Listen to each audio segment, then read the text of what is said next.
مصحف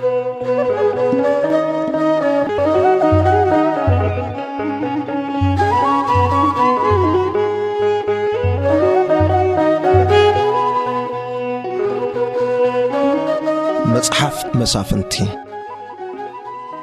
دحر بايتانا إذا مصحف إذا كاب إياس ودنوية سقاب نقصاوي منغستي جزية جميرو أبز إسرائيل زنبور مراحتي يزغلت نايز مصحف كند علامة أم معراف كلتا قطر 16 بقلت كم سأمته ناي إسرائيل چقونا كاب چقونا حراز غورو سبات متسومن بناي እግዚአብሔር فؤاد زمت سلازخونه مسفنو من نصازو صوم بعلو እግዚአብሔር እዩ ነይሩ معراف 11 قطر 27 እግዚአብሔር حقኛ مرح إسرائيل مخاني كند حسابن تمرت ملكوتن مصحف مسافنت دحر موت إياسو سقاب نقصاو ممحدار مجمارو نا إسرائيل هزبي أبتاني تسفى هاجر زنبورو نابرا يملكت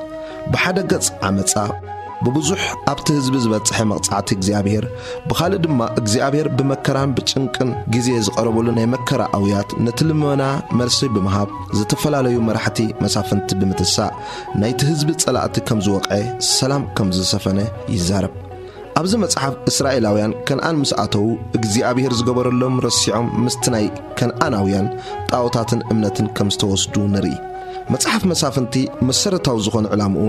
እግዚአብሔርና إسرائيل ጎይታን ንጉስን ምዃኑ መግላጽ ይነሩ እግዚአብሔርና إسرائيل ንጉስ ምዃኑ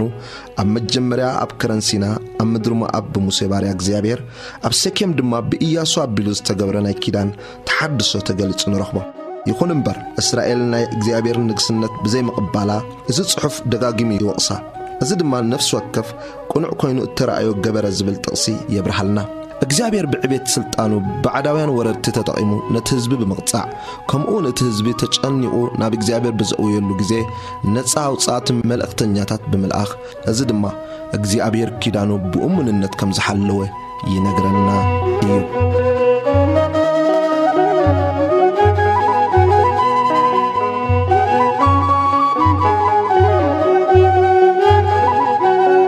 رأنايو دحر بايتا ناي مصحف مسافنت كون كله معرف حدا دك إسرائيل مستم زترفو كان أناويان كم زتواجو قصري حدا دحري موت إياسو دما كونه دك إسرائيل نجزيابير مسكن أناويان نموجا كبانا من قدم يديب إلهم حاتتوه እግዚአብሔር ከአ ይሁዳ ይደይብ እንሃ ታምድሪ ኣብ ኢዱ ሂበያ እየበለ ይሁዳ ከአ ንስሞን ሐው ምስ ከነአናውያን ክንዋጋሲ ናብቲ ብጽሕተይ ምሳይ ደይብ አና ከአ ናብቲ ብጽሕት ካምስኻ ክኸይድ እየ ቦሎ ስምዖን ድማ ምስኡ ከደ ይሁዳ ድማ ናብኡ ደየበ እግዚአብሔር ከአ ከነአናውያንን ንፈረዛውያንን ኣብ ኢዶም ሃቦም ኣብ ባዜቅ 10,000 ሰብኣይ ቀተሉ ናውዶኒ ቢዜቅ ከአ ኣብ ቤዘቅ ረኸብዎ እሞተዋግእዎ ንከነአናውያን ንፈረዛውያን ከአ ሰዓርዎ أدوني بزيق دما هادمه نساتهم جنا ددحريو سعيبهم حزو عبايتو إيد أجرو كأقرصو أدوني بزيق دما عبايتو إيد أجرم التقرصو 7 نجستات أبتحت ما أدي رفراف إلا قومون يرم يوم أملاكم تجبري فدي النبلة نبي يرسالم أمتصو أبا أخ أموته كتر شمنته دك يهودا دمان يرسالم تواجوا بسلسة فوق يوم كحزوة نتاكتما دم حوي ملسلا دحريو دك يهودا مستم أب كرنن أب دبوبن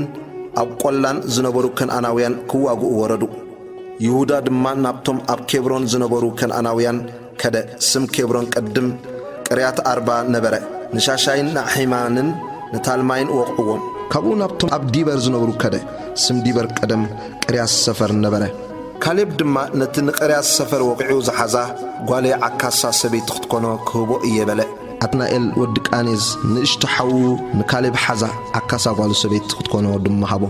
كونا خانا بقو مسمتت كباب باقرات كل من مخرطو كاب أدقو خاا وردت كالب دما انتاي كونكي إخبالا نسخا برغت هابني مدر الدوب هيب كاني خامو عين ميات كاهبن بلتو كالب دما لعلى عين مياتن تحت عين مياتن هبا قطر 16 دقيقني حمو موسى دما مس دقي يهودا كاب كتمات تمري نبتا بدو عراد زلا برخا يهودا ديبو كيدم كامست حزب تقمطو قطر 17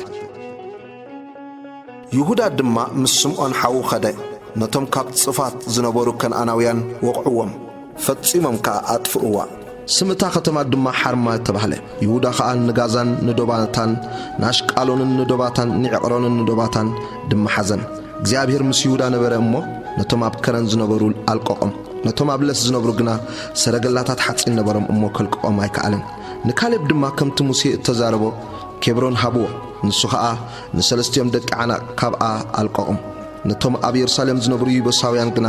ደቂ ቢንያም ያልቆቁዎምን እሞ እቶም ይቡሳውያን ክሳዕሎም ምስ ደቂ ቢንያም ኣብ ኢየሩሳሌም ኣለው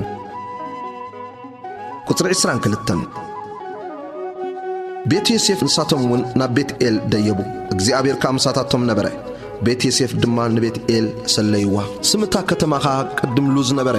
እቶም ሰለይቲ ድማ ሓደ ሰብኣይ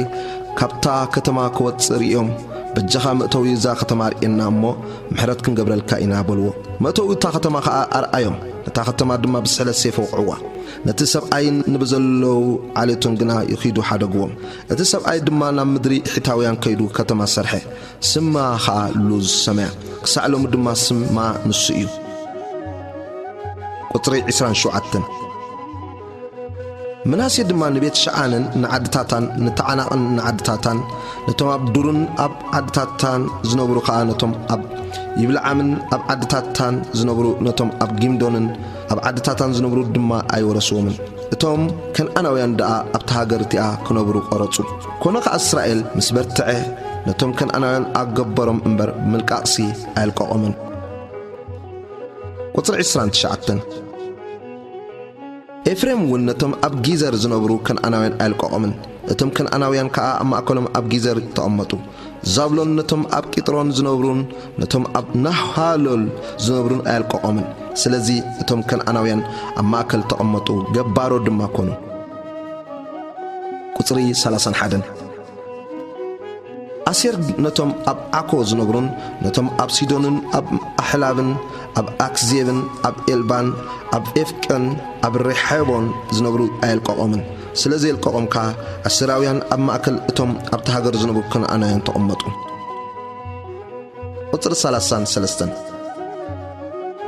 نفتاليم نتم أب بيت الشمش زنبرو نتم أب بيت عنات زنبرون أيلقاهم أب مأكل إتم أب تهاجر زنبرو كان أنا ينتأمتو إتم أب بيت الشمشن أب بيت عنات زنبرو جنا جبارهم كونو قطر 34 إتم أمراويان دمان دك دان ناب كرن دفعو امبر نابلس كوردو أحد قومن أمراويان دما أب حرسن أب آيالونن أب شعال بيمن كأمة أرطو جناخي إيد بيت يسيف كبدتهم جبارو دما خونو دب أمراويان كاب عقبت عقرابيم كاب سلع نلعل نبرق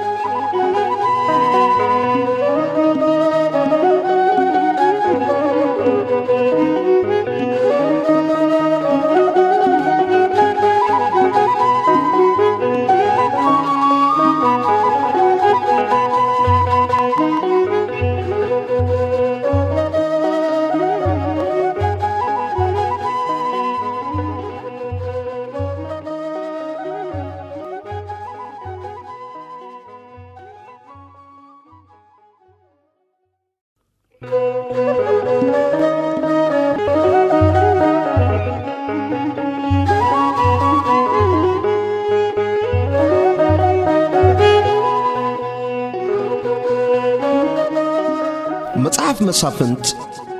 معراف كلته ملأخ እግዚአብሔር أبكم قطري حاده ملأخ እግዚአብሔር دما كاب جلجال نبكم ديبه بلغا كاب ግብጽ أديبكم نبتان بوتاتكم زمحل كلهم مدركا أتخوهم أتي مساخاتكم زأتخوه كيداني نزل عالم أيفرسون إيه نسخاتكم ون مستوى أبزا هاجر زي أزنبرو كيدان أيتتو مسويتاتهم أفرسو دما بالكو نقالي قناي سمعكم ون سلامنتا يقوم أزيز قبركم سلازي دما نقودنكم كركوح يخونكم أمالكتم ون مفنترا يخونكم منبر كاب كلم يقوم أيسو قومن إيه بالكو كون خاطر ملأخ እግዚአብሔር ንኹሎም ደቂ እስራኤል እዘን ቃላት እዚአን ምስተዛረቦም እቶም ህዝቢ ደሃዮም ዓዋቢሎም በኸዩ ነታ ቦታ ድማ በኬም ኢሎም ሰመይዋ ኣብኣ ኸኣ ንእግዚአብሔር ሰውእሉ ደቂ እስራኤል ብዘይ ምእዛዞም ከም ተሳዕሩ ቁጥሪ 6 ኢያሱ ነቶም ህዝቢ ምስ አሰናበቶም ከዓ ደቂ እስራኤል ነታ ምድሪ ክወርሱ ነፍሲ ወከፍ ነናብርስቶም ከዱ እቶም ህዝቢ ድማ ብኩሉ ዘመን ኢያሱን ብኩሉ ዘመን እቶም ብድሕሪ ኢያሱ ነዊሕ ዝጸንሑ እሞ እቲ እግዚአብሔር ንእስራኤል ዝገበረሎም ዓቢ ግብሪ ዝረአዩ ዓበይትን ንእግዚአብሔር አገልገልዎ ኢያሱ ወዲ ነዌ ባርያ እግዚአብሔር ከዓ ወዲ 110 ዓመት ምስ ኮነ ሞተ ኣብታ ደቡብ ርስቱ ኣብ ሰሜን ከረን ጋዓሽ ኣብ ቲምናት ሕርስ ኣብ ከረን ኤፍሬም ቀበርዎ እቲ ወለዶቲ ኩሉ ድማ ናብ ኣቦታቶም ተኣከቡ ድሕሪኦም ከዓ ንእግዚአብሔር ነቲ ንሱ ንእስራኤል ዝገበሮ ግብሪ ዘይፈልጥ ካልእ ወለዶ ተንስአ ቁጥር 11 ደቂ እስራኤል ድማ ቅድሚ እግዚአብሔር ክፉ ገበሩ ንበዓል እውን አገልገሉ ነቲ ካብ ምድሪ ግብጽ ዘውጽኦም ኣምላኽ ኣቦታቶም ሓዲጎም ካብ ኣማልኽቲ እቶም ኣብ ዙርያኦም ዝነበሩ ህዝብታት ደድሕሪ ካልኦት ኣማልኽቲ ኸዱ ናታቶም እውን ሰገድሎም እሞ ንእግዚአብሔር ኣቆጥዕዎ ንእግዚአብሔር ሓዲጎም ንበዓልን ንኣስታርቴታትን አገልገሉ ሽዑ ኩራ እግዚአብሔር ኣብ እስራኤል ነደደ ኣብ ኢድ ዝማርኽዎም ማረኽቲ ድማ ኣሕሊፉ ሃቦም ኣብ ኢድቶም ኣብ ዙርያ ዘለዉ ጸላእቶም ሸጦም እሞ ደጊም ኣብ ቅድሚ ጸላእቶም ክቆሙ ኣይክእሉን ከምቲ እግዚአብሔር ተዛረቦምን ከምቲ እግዚአብሔር ዝመሓለሎምን ናብ ኩሉ ዝኸድዎ ኢድ እግዚአብሔር ንሕሰም ኣብኦም ነበረት እሞ ብዙሕ ጸበቦም ሽዑ እግዚአብሔር ካብ ኢድ እቶም ማረኽቶም ዘድሕንዎም መሳፍንታት ተሰኣሎም ንሳቶም ግና ደድሕሪ ካልኦት ኣማልኽቲ መንዞርን ሰገድሎምን እምበር ነቶም መሳፍንቶምሲ ኣይሰምዕዎምን ካብታ ኣቦታቶም ንትእዛዛት እግዚአብሔር ብምእዛዝ ዝኸዱላ መንገዲ ቀልጢፎም ኣግለሱ ከማታቶምሲ ኣይገበሩን ቁጥር 18 ብዛዕባ እቶም ወቕዓቶምን ሰቓይቶምን ዝቖዘምዎም እግዚአብሔር ተጣዓሰሞ እግዚአብሔር መሳፍንቲ ምስጥቃትን ሰኣሎም ብኩሉ ዘመን እቲ መስፍን እግዚአብሔር ምስቲ መስፍን ኮይኑ ካብ ኢድ ጸላእቶም የድሕኖም ነበረ እቲ መስፍን ምስ ሞተ ግና ተመሊሶም ደድሕሪ ካልኦት ኣማልኽቲ ብምስዓቦምን ናታቶም ብምግልጋሎምን ብምስጋዶምን ካብ ኣቦታቶም ዝገደደ ተበላሸው ካብ ግብሮም ካብ ድርቅና መገዶምን ኣይተረፉን ኩራ እግዚአብሔር ካብ እስራኤል ነደደ በለ ድማ እዞም ህዝቢ እዚኦም እቲ ነቦታቶም ዝኣዘዝኮ ኪዳን ስለ ዘፍረሱ ደሃየ ከዓ ስለ ዘይሰምዑ ኣነ ድማ ንእስራኤል ከምቲ ኣቦታቶም ዝሓለውዎ መገዲ እግዚአብሔር ንምኻድ ዝሕሉ እንተኾይኖም ወይ ዘይሕሉ በኣታቶም ምእንቲ ክፍትኖም ካብቶም ኢያሱ ከመውት ከሎ ዝሓደጎም ህዝብታት ደጊምሲ ሓደ እኳ ኣይክሰጉጉን እየ እምበኣርሲ እግዚአብሔር ነዞም ህዝብታት እዚኦም ቀልጢፉ ከይሰጎጎም ሓደጎም ኣብ ኢድ ኢያሱ ከዓ ኣሕሊፉ ኣይሃቦምን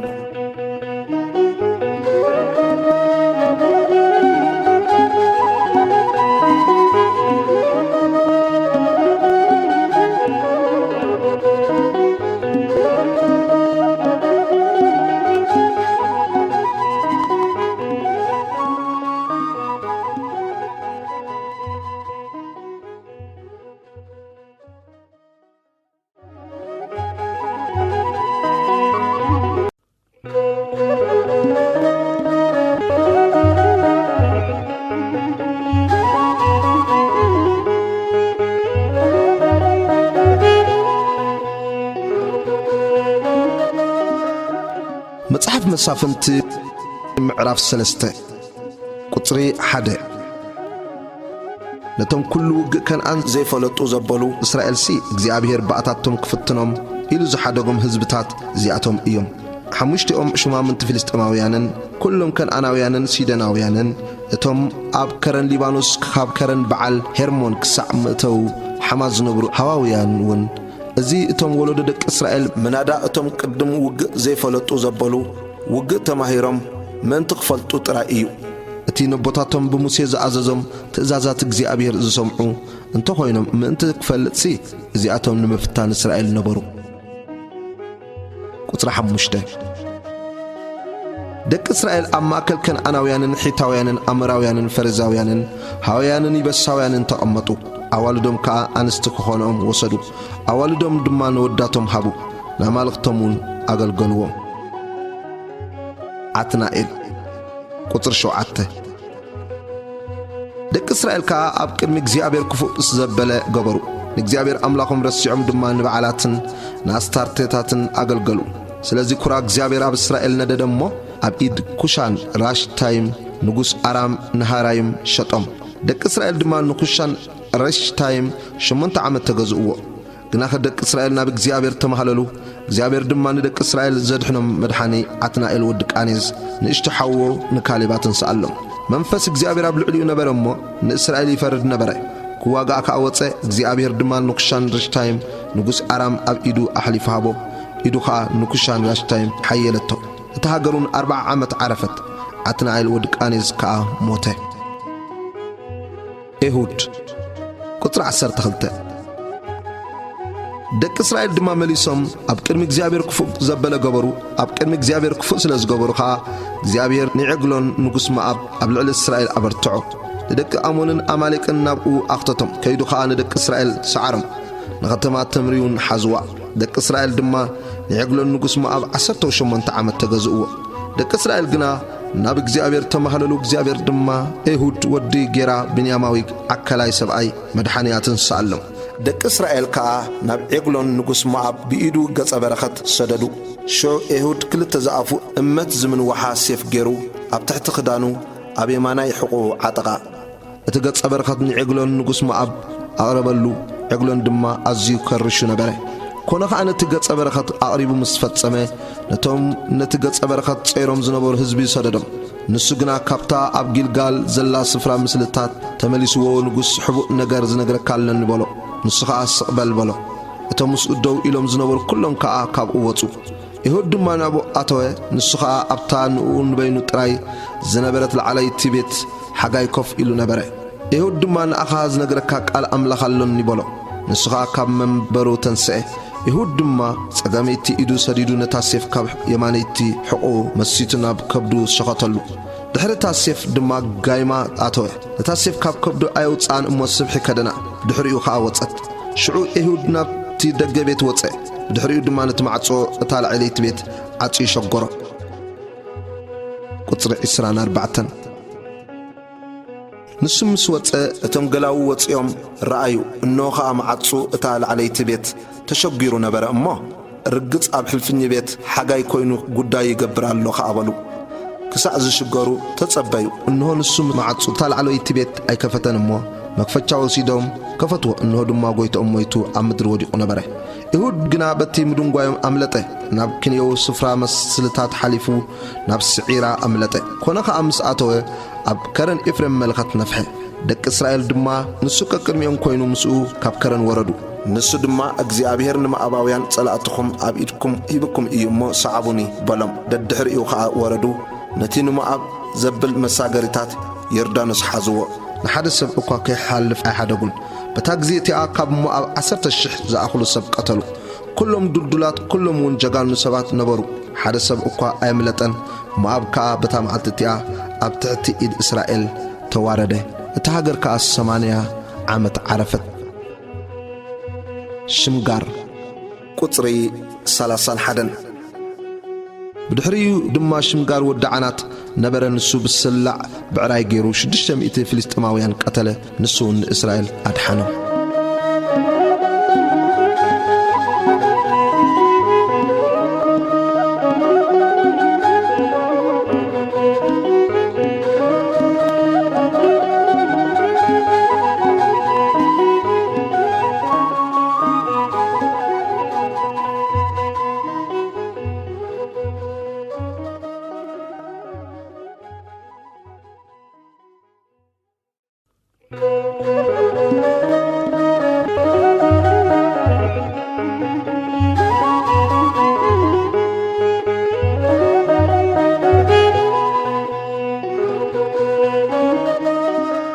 መጽሐፍ መሳፍንት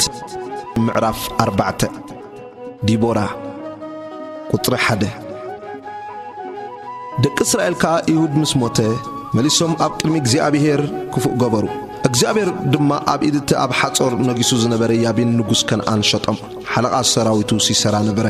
ንሱ ከዓ ኣብ ሓርሾት ጋይም ይቕመጥ ነበረ ንሱ ድማ 900 ሰረገላ ሓጺን ነበሮ እሞ ንደቂ እስራኤል ብሓይሊ 20 ዓመት ኣጥቅዖም ሽዑ ደቂ እስራኤል ናብ እግዚአብሔር ተማሃለሉ ቁፅሪ 4 ዲቦራ ድማ ነቢይት ሰበይቲ ላጲዶት ንሳበታ ግዜ እቲኣ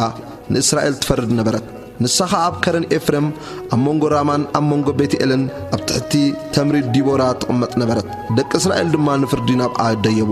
نبارق ودي أبينو عم كاب قادس نفتاليم لإخات صوي عدما እግዚአብሔር አምላክ እስራኤል አነ ንሲሰራ ሐልቃ ሰራዊት ያቤን ምስናይ ሰረገላታቱን ሰራዊቱና ባኻ አብሩባ ቄሶን ሲሒበ አብኢድካ ከበካየሞ ካብ ደቂ ንፍታሌም ካብ ደቂ ዛብሎንን ምሳኻ 10,000 ሰብኣይ ሒዝካ ናብ ከረን ታቦር ተጓዓዝ ኢሉዶ ኣዘዘካን እዩ በለቶ ባራቅ ድማ ምሳይ እንተ ኸድኪ ከኸይድ እየ ምሳይ እንተ ዘይከድክ ግና ኣይከይድን በላ ንስኻ ኤረም ኻድስ ምሳኻ እኸይድ ግና ከእግዚአብሔር ንሲሰራ አብኢድ ሰበይቲ ክሸጦ እዩ እሞ እዛ ንስኻ ትኸዳ ዘለኻ መገዲ ንኽብርኻ ኣይትኸውንን እያ በለቶ ዲቦራ ድማ ተንሲኣ ምስ ባራቅ ናብ ቃዴስ ከደት ቁፅሪ 10 ሽዑ ባራቅ ንዛብሎንን ንንፍታሌምን ናብ ቃዴስ ፀውዖም 10,000 ሰብኣይ ከዓ ደድሕሪኡ ደየቡ ዲቦራውን ምስኡ ደየበት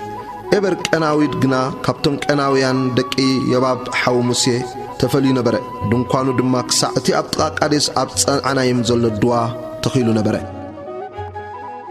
ቁፅሪ 12 ንሲሰራ ድማ ባራቅ ወዲ አቢናዓም ናብ ከረን ታቦር ከም ዝደየበ ነገርዎ ሽዑ ሲሰራ ንኩሉ ሰረገላታቱ 900 ሰረገላ ሓጺንን ምስኡን ዝነበረ ኩሉ ህዝብን ካብ ሓሮሺት ጋይም ናብ ሩባ ቄሶን ኣኽተተ ዲቦራ ድማ ንባራቅ እታ እግዚአብሔር ንሲሰራ አብኢድካ ዝበላ መዓልቲ ሎሚ እያ እሞ ተንስእ እግዚአብሔር ደቂ ቅድሚኻ ወፅዮ ኣየሎን በለቶ ሽዑ ባራቅ ደድሕሪኡ ከዓ 10,000 ሰብ ካብ ከረን ታቦር ወረደ እግዚአብሔር ድማ ንሲሰራን ንኩሉ ሰረገላታቱን ንኩሉ ሰራዊቱን ኣብ ቅድሚ ባራቅ ብስሕለት ሴፍ አሸበሮም ሲሰራ ካብ ሰረገላኡ ወሪዱ በእግሩ ሃደመ ባራቅ ድማ ደድሕሪ እቲ ሰረገላታትን ደድሕሪ ሰራዊቱን ስዒቡ ክሳዕ ሓርሾት ጋይም ሰጎጎም بزلو سراوي سسراخا بسحلة سيف ودقه حدو كوا اي ترفن قطر 17 يابين نقوس حصورن بيت حبر كناون أمونغم سلام نبرمو سيسرا بأقرو نابدون كوان يعيل سبيتي حبر كناوي حدمه يعيل دمان سيسرا خد قبولو وطعا ويتاي اتو ناباي اتو اي تفرح بلتو نابا دما نابدون كوان اتوه نسخا وانچو كدنتو نسو دما تسمئي ايمو بجاق حيدت ما يستين بلا نسخا حربي تصبا فتحة استيتو كدنتون نسو دما عبدق دونكوان دو بلي خون دمايو سب متسيو عبزدو سب اللو إلو انت حتى تكي يلبون بلي بلا نسو دقاس وحيطو هلياتو تفقو شعو يهعيل سبيتي حبر شخال دونكوان وسيدا مدشاون اب إلى حزا كاس إلى نابو أتوت نتي شغال عملتحو تخلطو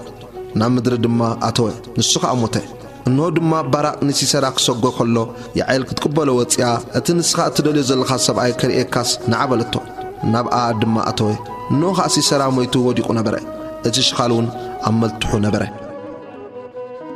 قطر 23 بتا معلتتي أدما أملاخ نيابين نقوس كنعان أب كلمي دك إسرائيل أواردو نيابين نقوس كنعان كسع زدفو وخا يدك إسرائيل قبل عليابين نقوس كنعان النار زنت كدت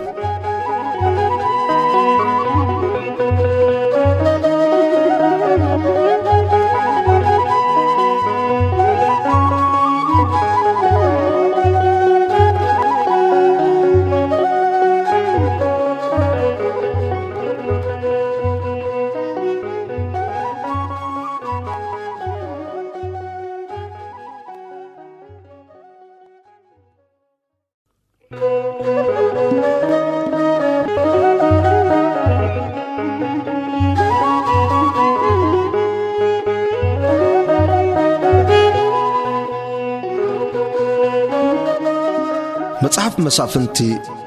معرف حمشته مزمور ديبورا قطري حده بتمعلتتي ديبوران باراق ودي ابين عمن از مزمور ازي كمزي لهم زمرو مرحتي اب اسرائيل مرحيت سلازوسدو اتهزب دمار اسو بفقار سلازوفه نغزيابير بارخو اتم نغستات سمعو اتم شما من تتصنبالو انا نغزيابير ازمرلو نغزيابيرنا املاخ اسرائيل قنيلو اللهو وغزيابير كاب سعير مس وصاخا كمرر ادم دما مسكتكا مدريان قطقطت سماياتون انطبطبو دبناتا دما ماي انطبطبو قطري حمشته اخران اب قدمي غزيابير تناانقو زسينا اب قدمي غزيابير املاخ اسرائيل تناانقه زبن شامغار ودعنات بزمن يعيل ودنا مجدي حدقو حلفت مجد دما بتوت واي مجد خدو أنا ديبورا كسعز تنسق أنا أب إسرائيل أدخل نكسعز تنسق أب إسرائيل حلقوا تسأنوا حدثت أمالقتي حريو شعوق أب أفدقيتات النبرة أبتم 4 إسرائيل كوالتا كونات كوندو ترئي لبي مستم أما أخل هزب فتيوم رؤسهم زوفيو مستم راحة إسرائيل إيو نجزي أبير بارخو أتم تصعديت أدوك أتوتحو أتم أب من صفات اتقمتو أتم حلفت مجدون بزعبو تزاربو قطر 11 كابدايد كاستنياتات رحيقهم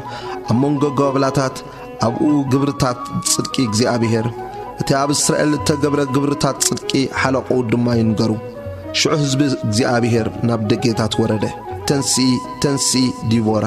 ተንሲ መዝሙር ዘምሪ ባራቁን ተንሲ ኣታወዲ አቢናዓም ምሩኻትካ ማረኽ ሽዑ ተረፍ እቶም ክቡራትን እቲ ህዝብን ወረዱ እግዚአብሔር ናባይ ኣብቶም ጀጋኑ ወረደ ኣብ አማሊቅ ዝስሮም ካብ ኤፍሬም ወረዱ ድሕሪኻ ቢንያም ኣብ ማእከል ህዝብታትካ ሓለቁ ኸኣ ካብ ማኪር ካብ ዛብሎን ውን በበትሪ ገዛይ ዝምርሑ ወረዱ ቁጥር 15 ሽማምንቲ ይሳኮር ምስ ዲቦራ ነበሩ ባራቆን ከም ይሳኮር ገበረ ብታዋኽ ናብቲ ለስ እግሩ ጎየዩ ኣብ ጥቃ ሩባታት ሮቤል ዓበይቲ ምኽርታት ልቢ ነበረ ስለምንታይ ዕንዱር ጓሶት ክትሰምዕ ኣብ ማእከል ደንቤታት ኣባጊዕ ኮፍ በልካ ኣብ ጥቃ ሩባታት ሮቤል ዓበይቲ ምርምራታት ልቢ ነበረ ጊልዓድ ኣብ ክንየው ዮርዳኖስ ሰፊሩ ነበረ ዳንከ ስለምንታይ ኣብ መራኽብ ተቐመጠ ኣሲር ኣብ ገምገም ባሕሪ ይቕመጥ ነበረ ኣብ ወደባቱ ከኣሰፈረ ዛብሎን ነፍሱ ንመዝወፌ ህዝቢ እዩ ንፍታሌም ድማ ኣብ በረኽቲ መረር ከምኡ ገበረ ነገስታት መጽዮም ተዋግኡ ሽዑ ኣብ ታዕናክ ኣብ ማያት መጊዶ ንነገስታት ከነአን ተዋግኡ ምርኮ ብሩር ግና ኣይወሰዱን ካብ ሰማይ ተዋግኡ ከዋኽብቲ ኣብ ምኻዶም ምስ ሲሰራ ተዋግኡ ሩባ ቄሶን እቲ ናይ ጥንቲ ሩባ ቄሶን ጓቲቱ ወሰዶም ወን ነፍሰይ ብሓይሊ ንቕድሚት ገስግሲ ሽዑ ካብ ጋልበት እቶም ሓያላቱ ሸዃኑ ፈረስ ድርጓዕጓዕ በለ መልአክ እግዚአብሔር ኒሜሮዝ ርገምዋ ይብል ንሓገዝ እግዚአብሔር ኣብ ልዕሊ እቶም ጀጋኑ ስለዘይመፁ ነቶም ኣብ ኣዝነብሩ ኣዝኹም ርገምዎም ያዕል ሰበይቲ ሒቦር ቀናዊ ካብ ኣንስቲ ብርኽቲ ትኹን ኣብ ድንኳን ካብ ዘሎ ኣንስቲ ብርኽቲ ትኹን ቁጥር 25 ንሳ ማይ ለመነ እሞት ፀባ ሃበቶ እመሳትያ ኩብራት ጌራ ርግኦ ኣቕረበትሉ ኢዳና ብሽኻል የማነይታ ኸኣ ናብ ሙድሻዓይቲ ዘርግሐት ንሲሰራ ድማ ውቃቶ ኣብ ርእሱ ሸኸለትሉ መታልሑ አንኪላውን ኣሕለፈቶ ኣብ መንጎ ኣጋራ ቅልዑፅ ኢሉ ወደቐ በጥካ ኣበለ እወ ኣብ መንጎ ኣጋራ ቅልዑፅ ኢሉ ወደቐ ኣብቲ ተቖል ዓጸሉ ኣብኡ ሞይቱ ወደቐ ኣደ ሲሰራ ብመስኮት ጠመተት በቲ ዓይኒ ርግቢ ኮይና ጨደረት ሰረገላው እንታይ ኮይኑ ምምጻእ ደንጎየ መንኮራኹር ሰረገላው እንታይ ኮይኑ ድሓረ እተን ጥበበኛታት ወይዘራዝራ መለሳላ ንሳ ንርእሳውን መለሰት ምርኮዶ ኣይረኸቡን ኣይመቐሉን ደኸ ነፍሲ ወከፍ ሰብኣይ ሓንቲ ጓል ክልተ ጓል ንሲሰራ ምርኮ በበይኑ ዝሕብሩ ክዳውንቲ ምርኮ በበይኑ ዝሕብሩ ጥሉፍ ክዳውንቲ ምርኮ በበይኑ ዝሕብሩ ኣብ ክሳውዲ እቶም ምሩኻት በበይኑ ዝሕብሩ ብኽልተ ወገኑ ጥሉፍ ክዳውንቲ ዶ ኣይረኸቡን ወእግዚአብሔር ኩሎም ጸላእትኻ ከምኡ ይጥፉ እቶም ዝፈትውዎ ግና ከም ፀሓይ ብሓይላ ከምቲ ክትወፅእ ከላ ይድመቑ እታ ሃገር ድማ 40 ዓመት ዓረፈት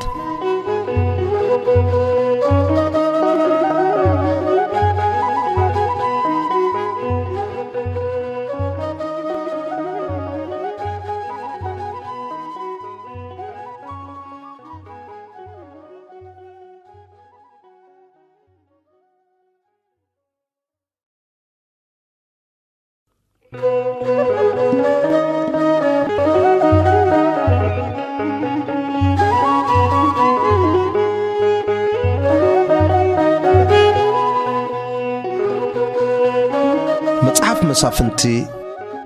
ምዕራፍ 6 ጊደውን ቁጥሪ 1 ደቂ እስራኤል ድማ ብቅድሚ እግዚአብሔር ክፉእ ገበሩ እግዚአብሔር ከ7 ዓመት ናብ ኢድ ሚድያን ኣሕሊፉ ሃቦም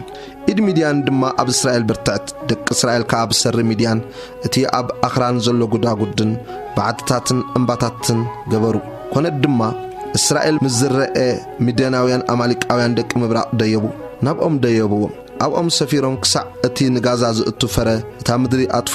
ገለ ምግቢ ኮነ በጊዕ ኮነት ብዕላይ ኮነ ኣድጊ ኮነ ኣብ እስራኤል ኣይሓደጉን ንሳቶም ምስከብቶምን ድንካውንቶምን ደየቡ ምብዝሖም ከኣ ከመንበጣ ኮይኖም መፁ ንሳቶምን ኣግማሎምን ቁፅር ዘይብሎም ነበሩ እሞ ከጥፍእዋ ናብታ ሃገር ኣተው እስራኤል ብሚድያን ብዙሕ ተሸገረ ደቂ እስራኤል ከኣ ናብ እግዚአብሔር ተማህለሉ ቁፅር 7 ኮነ ከኣ ደቂ እስራኤል ብሰሪ ሚድያን ናብ እግዚአብሔር ምስተማህለሉ እግዚአብሔር ንደቂ እስራኤል ሓደ ነቢይ ሰደደሎም ንሱ ድማ እግዚአብሔር ኣምላኽ እስራኤል ከምዚ ይብል ኣሎ በሎም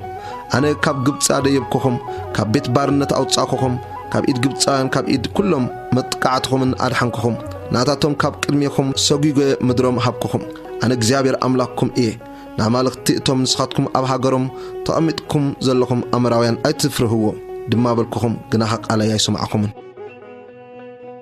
ቁጥር 11 መልአክ እግዚአብሔር ድማ መጽዩ ኣብ ትሕቲ እታ ናይ ዮአስ አቢዔዘራዊ ኣብ ዓፍራ ዘላ ድዋ ተቐመጠ ወዱ ጊደዎን ካብ ሚድያናውያን ክሓብእ ስርናይ ኣብ መጽሞዕ ወይኒ ይዘብጥ ነበረ ንኡ ድማ መልአክ እግዚአብሔር ተራእዮ ተሓያል ጅግና እግዚአብሔር ምሳኻ እዩ ከኣበሎ ጊደዎን ድማ ኣየ ጎይታይ እግዚአብሔር ምሳና እንተኣልዩ ዳ እዚ ኩሉ ስለምንታይ ረኸበና እቲ ኣቦታትና እግዚአብሔር ካብ ግብፅ ደይቡና ዶ ኣይኮነን ኢሎም ዝነገሩና ኩሉ ተኣምራቱኸ ኣበይ ኣሎ ሕጂ ግና እግዚአብሔር ሓዲጉናስ ኣብ ኢድ ሚድያናውያን እኳ ሓሊፉ ሂቡና በሎ ሽዑ እግዚአብሔር ናብኡ ግልጽ ኢሉ ሊኢኸካዶ ኣይኮንኩን በዚ ሓይልኻ እዚ ኬድካ ንእስራኤል ካብ ኢድ ሚድያን ኣድሕኖም በሎ ንሱ ድማ ኣየ ጎይታይ ኖዝ ዓሌተይ ካብ ምናሴ ትድኻ እዩ ኣነኻ ኣብ ቤት ኣቦይ እቲ ንእሽተ እየ ንእስራኤል ዳ ብምንታይ ከድሕኖ እየ በሎ እግዚአብሔር ከ ኣነ ምሳኻ ክኸውን እየ እሞ ንሚድያናውያን ከም ንሓደ ሰብኣይ ክትወቕዖም ኢኻ በሎ ንሱኻ ኣብ ቅድሜኻ ሞገስ እንተ ዳ ረኺበስ ትዛረበኒ ዘለኻ ንስኻ ከም ዝኾንካ ምልክት ሃበኒ መስዋዕተይ ኣውፅየ ናባኻ መፅየ ኣብ ቅድሜኻ ክሳዕ ዝቕርበልካስ በጃኻ ካብዚ ኣይትኺድ በሎ ንሱ ድማ ክሳዕ ትምለስ ክጸንሐካ እየ በሎ ቁጥር 19 ሽዑ ጊደዎን ኣትዩ ሓደ ማሕስን ሓደ ኤፍ ሓርጭን ቅጫ ሰንኪቱ ኣዳለወ ነቲ ስጋ ኣብ ሰፊኢ ነቲ መረቕውን ኣብ ቁራዕ ገበሮ ኣብ ትሕቲ ድዋ ኣውፅኡ ድማ ናብኡ ኣቕረበሉ እቲ መልአኽ ኣምላኽ ከኣ ነቲ ስጋን ነቲ ቅጫን ኣብዚ ከውሒ እዚ ኣንብሮ ነቲ መረቕውን ኣፍስሶ በሎ ከምኡ ድማ ገበረ ሽዑ እቲ መልአኽ እግዚአብሔር ጫፍ እታ ኣብ ኢዱ ዝነበረት ዘንጊ ሰዲዱ ነቲ ስጋን ቅጫን ተንከዮ እሞ ሓዊ ካብቲ ከውሒ ወፅዩ ነቲ ስጋን ቅጫን በልዖ እቲ መልአኽ እግዚአብሔር ድማ ካብ ዒንቱ ተሰወረ ሽዑ ጊደዎን ንሱ መልአኽ እግዚአብሔር ከም ዝኾነ ረአየ ጊደዎን ከኣወይለይ እግዚአብሔር ኣምላኽ ንመልአኽ እግዚአብሔር ገጽ ንገጽ ይእዮ በለ እግዚአብሔር ድማ ሰላም ንኣኻ ይኹን ኣይትፍራህ ኣይትመውትን ኢኻ በሎ ሽዑ ጊደዎን ኣብኡ ንእግዚአብሔር መሰዊኢ ሰርሐ እግዚአብሔር ሰላም ኢሉ ኸኣ ሰመዮ ንሱ ድማ ክሳዕ ሎሚ ኣብቲ ናይ አቢዔዘራውያን ዓፍራ ኣሎ ቁጥር 25 ኮነኻ በታ ለይቲ እቲኣ እግዚአብሔር በሎ ናይ ኣቦኻ ኣርሓ እቲ ካልኣይ 7 ዓመት ዝገበረ ኣርሓ ውሰድ ነቲ ናይ ኣቦኻ መሰዊኢ በዓል ኣፍርሶ ነቲ ኣብ ጥቓኡ ዘሎ ኣስታርትኻ ቁረጾ ኣብ ልዕሊ እዚ ከውሒ እዚ ድማ ንእግዚአብሔር ኣምላክካ መሰዊኢ ከም ስርዓቱ ጌርካ ስራሕ ነቲ ካልኣይ ኣርሓ ኸኣ በቲ እትቆርጾ ኣስታርተ ጌርካ ዝሓርር መስዋዕቲ ኣዕርጎ ሽዑ ጊደዎን ካብ ገላኡ 10 ሰብ ወሲዱ ከምቲ እግዚአብሔር ዝበሎ ገበረ ኮነኻ ብመዓልቲ ከይገብሮስ ነቤት ኣቦኡን ንሰብ እታ ከተማን ስለ ዝፈርሀ ብለይቲ ገበሮ ንጽባሒቱ ሰብ እታ ከተማ ኣንጊዮም ምስተንስኡ እንሆ መስዊኢ በዓል ፈሪሱ እቲ ኣብ ጥቓኡ ዝነበረ ኣስታርተኻ ተቖሪጹ እቲ ካልኣይ ኣርሓውን ኣብቲ ተሰሪሑ ዝነበረ መስዊኢ ተሰዊኡ ነበረ ንሓድሕዶም ድማ እዚ ነገር ዝመን ገበሮ ተባሃሃሉ ሓቲቶምን መርሚሮም ድማ እዚ ነገር እዚ ጊደዎን ወዲ ዮአስ እዩ ዝገበሮ በሉ ሽዑ ሰብ እታ ከተማ ንዮአስ ወድኻ መሰዊኢ በዓል ኣፍሪሱ ነቲ ኣብ ጥቓኡ ዝነበረ ኣስታርተ ድማ ቆሪጹ እዩ እሞ ክመውት ኣውጻእዮ በልዎ ዮአስ ከኣ ነቶም ክቃወምዎ ዝተንስኡ ኩሎም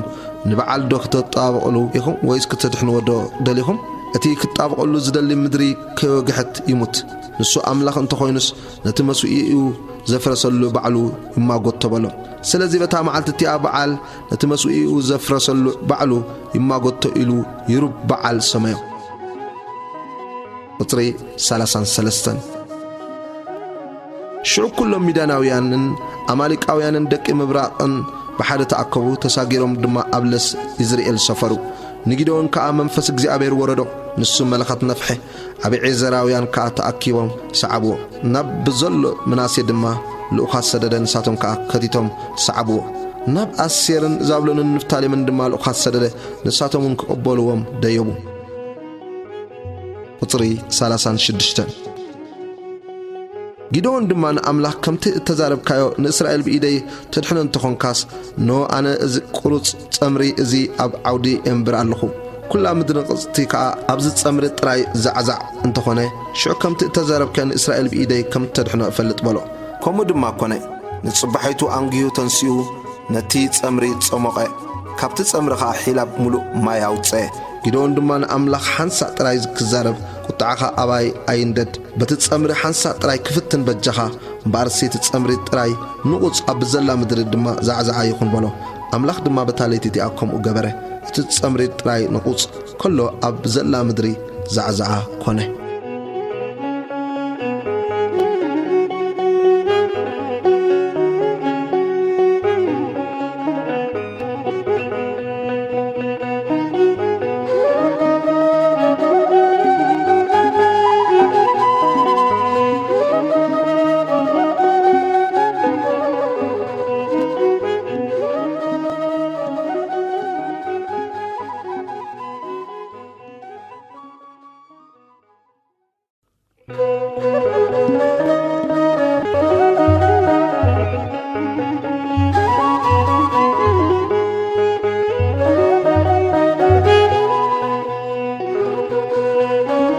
መጽሐፍ መሳፍንቲ ምዕራፍ 7 ጊዶን ንሚዳናውያን ከም ዝሰዓሮም ቁጥሪ 1 ይሩብዓል ንሱ ጊዶን እቲ ምስኡ ዝነበረ ኩሉ ህዝቢ ድማ ንጽባሒቱ አንጊሆም ተንሱ ኣብ ዓይኒ ማይ ሓረድ ከኣሰፈሩ ሰፈር ሚድያን ድማ ብወገን ሰሜኖም ኣብ ክሩባ ሞሬ ኣብ ቴለስ ነበረ ቁጥሪ 2 እግዚአብሔር ንጊዶን ኣነ ንሚድያን ኣብ ኢዶም ክሂቦም እስራኤል ኢደይ ኣድሓነትኒ ኢሉ ክዕበየለይ እዚ ምሳኻ ዘሎ ህዝቢ እምብዛ በዚሑ እምባር ሕጂ ኣብ እዝኒ እቶም ህዝቢ ፈራሃን ተሸባርን ዘበለ ይመለስ ካብ ከረን ጊልዓድ ይኺድ ኢልካ ኣውጅ በሎ ሽዑ ካብቶም ህዝቢ 22,000 ተመልሱ 10,000 ከዓ ተረፉ ቁጥሪ 4 እግዚአብሔር ድማ ንጊዶን እዚ ህዝቢ እዚ ገና ብዙሕ እዩ ናብ ማይ ኣውርዶም ኣብኡ ንኣታቶም ክፍትነልካ ክኸውን ድማ እዩ እቲ ኣነ እዚ ምሳኻ ይኺድ ዝብለካ ንሱ ምሳኻ ይኺድ እቲ ምሳኻ ኣይኺድ ዝብለካ ዘበለ ከዓ ንሱ ኣይኺድ በሎ ሽዑ ነቲ ህዝቢ ናብ ማይ ኣውረዶ እግዚአብሔር ድማ ንጊዶን ነቲ ከም ኣሳትያ ከልቢ ማይ ብልሳኑ ዝሰቲ ዘበለ ንኡ ንበይኑ ነቲ ብብርኩ ተደቢሩ ዝሰትውን ከምኡ ግበሮ በሎ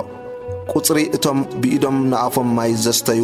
ከዓ 300 ሰብ ኮኑ እቶም ዝተረፉ ኩሎም ህዝቢ ግና ማይ ክሰትዩ በብርኮም ተንበርኪኾም ደነኑ እግዚአብሔር ድማ ንጊዶን በዞም ብኢዶም ዝሰተዩ 300 ሰብኣይ ከድሕነኩም እየ ሚዳናውያን ከዓ ኣቢድካ ክበካየ እቲ ህዝቢ ኩሉ ድማ ነፍሲ ወከፍንና ቦትኡ ይኺድ በሎ ሽዑቶም ህዝቢ ብኢዶም ስንቆምን መለኸቶምን ወሰዱ ንኩሎም ሰብ እስራኤል ከዓ ነፍሲ ወከፍንና ድንኳኖም ሰደዶም ነቶም 300 ሰብ ግና ኣትረፎም ሰፈር ሚድያን ድማ ኣብ ትሕቲኡ ኣብቲ ለሰ ነበረ ቁጥሪ 9 ኮነኻ በታለይቲ እቲኣ እግዚአብሔር ንኡ ኣብ ኢድካ ሂበካ እሞ ተንሲኻ ናብቲ ሰፈር ውረድ ንስኻ ምውራድ እንተ ፈራኻ ግና ንስኻ ምስ ግልያኻ ጡራ ናብቲ ሰፈር ውረድ እቲ ዝዛረብዎ ክትሰምዒኻ ድሕሪኡ ናብቲ ሰፈር ንምውራድ ኣእዳውካ ክጸንዓ እየን በሎ ሽዑ ንሱ ምስ ጦራ ግልያኡ ናብ ወሰን እቶም ኣብ ሰፈር ተሰሊፎም ዝነበሩ ወረደ ሚዳናውያን ኣማሊቃውያንን ኩሎም ደቂ ምብራቕ ድማ ከመንበጣ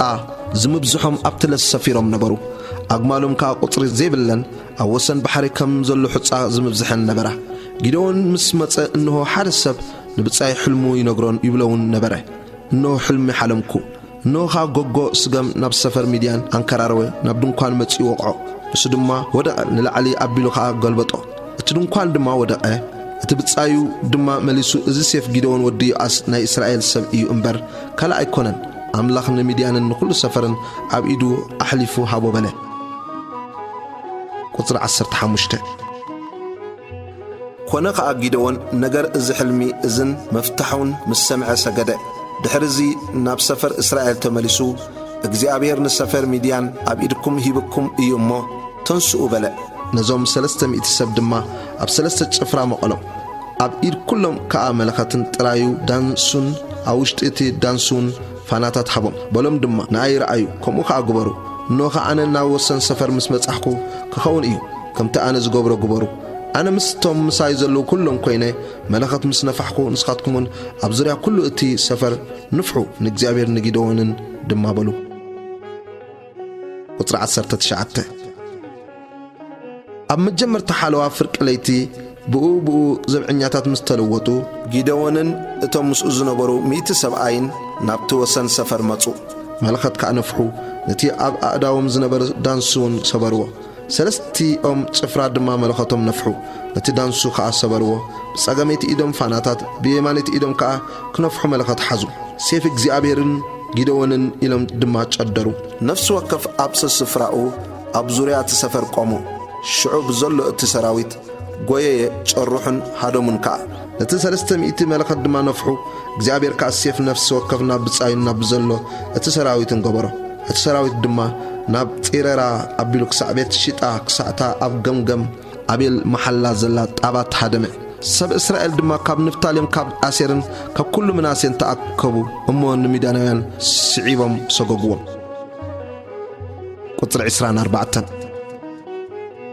ጊደውን ድማ ንሚድያን ክትቀባበልዎም ውረዱ ነቲ ማያት ክሳዕ ቤት ባራን ዮርዳኖስን ድማ ሓዝሎም ኢሉ ናብ ብዘሎ ከረን ኤፍሬም ልኡኻት ሰደደ ሽዑ ኩሎም ሰብ ኤፍሬም ተኣኪቦም ነቲ ማያት ክሳዕ ቤት ባራን ዮርዳኖስን ሓዝዎ ንኽልቲኦም ሽማምንቲ ሚድያን ዓሬብን ዚኤብን ማረኽዎም እሞ ናብ ዓሬብ ኣብ ከውሒ ዓሬብ ቀተልዎ ንዚኤብ እውን ኣብ መጽሙቕ ወይኒ ዚኤብ ቀተልዎ ንሚድያናውያን ከዓ ሰገግዎም ርእሲ ዓሬብን ዚኤብን ግና ናብ ስግር ዮርዳኖስ ናብ ጊደውን ኣምጽእዎ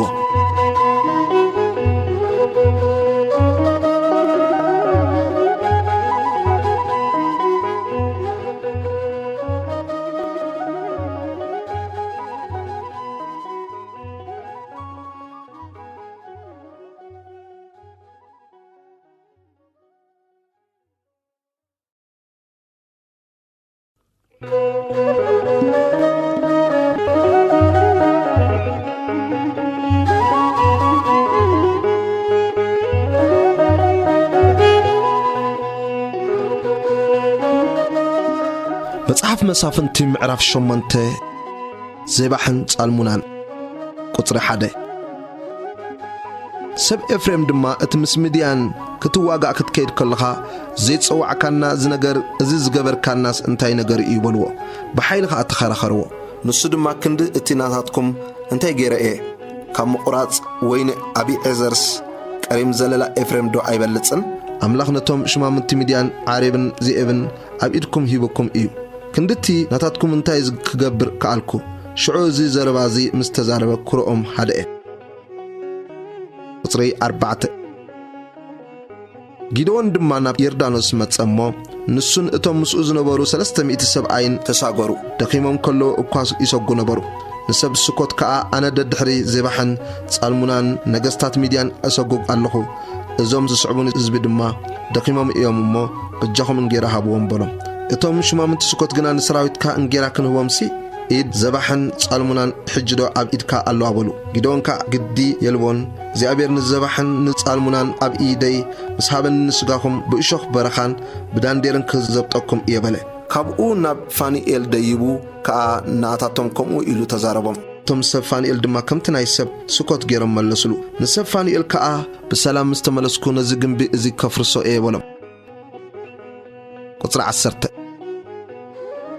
ዘባሕን ጻልሙናን ምሳታቶም ከዓ እቶም ካብ ብዘሎ ሰራዊት ሰብ ምብራቕ ዝተረፈ ሰራዊቶም ኣስታት 15,000 ዝኸውን ሰብ ኣብ ቃርቆር ነበሩ እቶም ወዲቖም ዝነበሩ ድማ 120,000 ሴፍ ዝመልሑ ሰብ ነበሩ ጊዶን ድማ በመገድ እቶም ኣብ ምብራቕ ናቦን የግባሃን ኣብ ድንኳን ዝነብሩ ደይቡ ነቲ ኣብ ሰፈር ሃዲኡ ዘሎ ሰራዊት ወቕዖ ዘባሕን ጻልሙናን ድማ ሃደሙ ንሱ ግና ስዒቡ ሰጎጎም ንኽልቲኦም ነገሥታት ሚድያን ንዘባሕን ጻልሙናን ማረኾም ንብዘሎ ሰራዊት እውን ኣሸበሮ ቁጽሪ 13 ጊዶን ወዲ ይኣስ ካብ ውግእ ካብ ዓቐበት ሔረስ ተመልሰ ካብ ሰብ ስኮት ሓደ መንእሰይ ሒዙ ሓተቶ ንሱ ኸዓ ናይ ስኮት ሽማምንትን ዓበይትን 77 ሰብ ጽሓፈሉ ናብ ሰብ ስኮት መጺኡ ድማ ነቶም ድኹማት ሰብካ እንጌራ ክንህቦምሲ ኢድ ዘባሕን ጻልሙናን ሕጂ ዶ ኣብ ኢድካ ኣለዋ ኢልኩም ዝባጨኹም ለይሲ ዘባሕን ጻልሙናን ኣነው በሎም ነቶም ዓበይቲ እታ ከተማ ሒዞ እሾኽ በረኻን ዳንዴረን ድማ ወሲዱ ንሰብ ስኮት ብኡ ቀጽዖም ንግንቢ ፋኑኤል እውን ኣፍረሶ ንሰብ እታ ከተማ ቃተሎ ቁጥሪ 18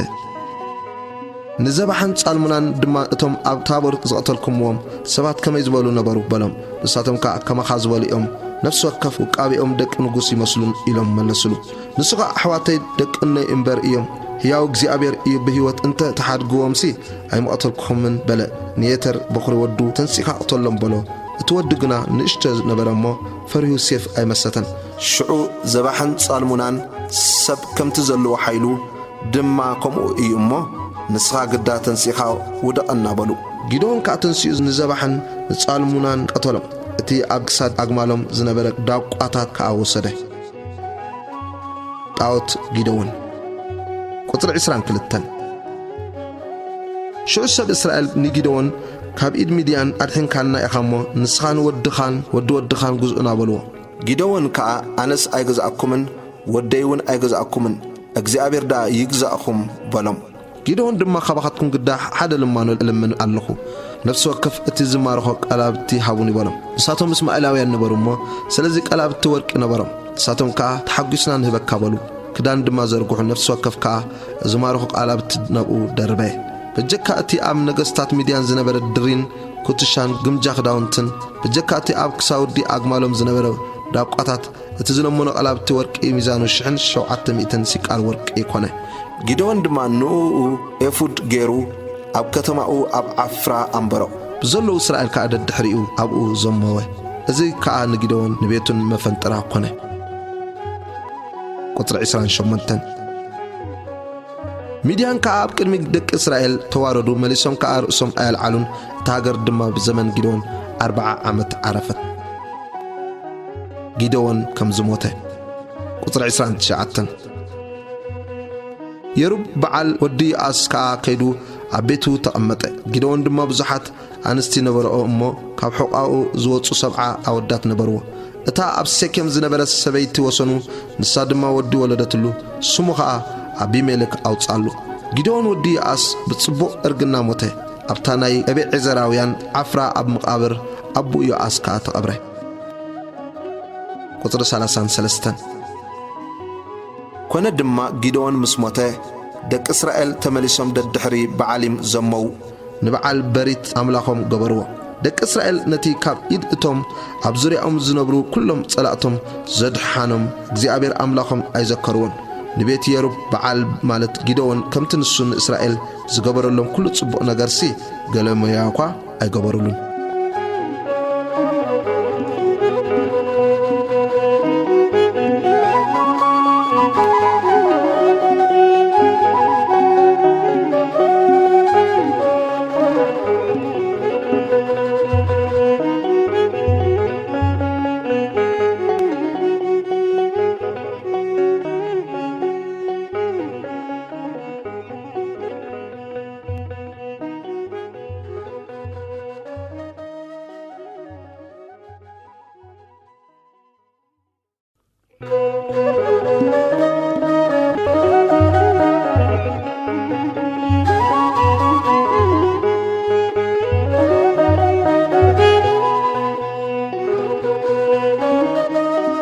መጽሐፍ መሳፍንቲ ምዕራፍ 9 አቢሜሌክ ቁጥሪ 1 አቢሜሌክ ወዲ የሩብ በዓል ድማ ናብ ሴኬም ናብ ኣኮታቱ ኸደሞ ناتاتومن نخلهم على بيت أبوه أدين كم زيل تزاربهم بجاهم نخلهم سب سكيم أبا إزانهم سب عسب كلهم دك يرب بعل كجزءهم ده ويس حد سب أي كجزءكم أين يحشكم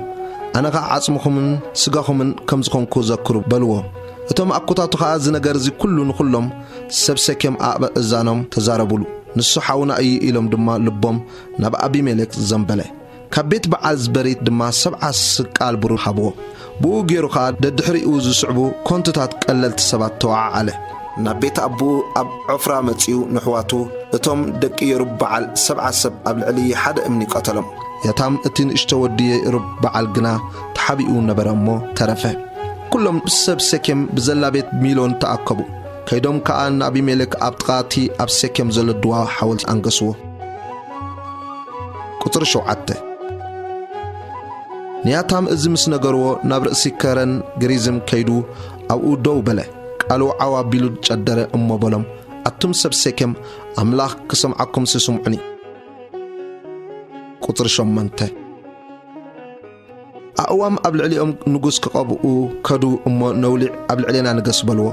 تاولع غنا كيده قبل علي اقوام سسوكبل إيلس نتي املاخن سباتن اباي زخبر وزيتيدو كقدف إيه بلو شعتم أقوام نبلس نسخانع أمو قبل علينا نقص بلو أتبلس قنا كيدة قبل على أقوام سسو كبل إلس نتتعمين نصبو فرين دو كقدف إيه بلو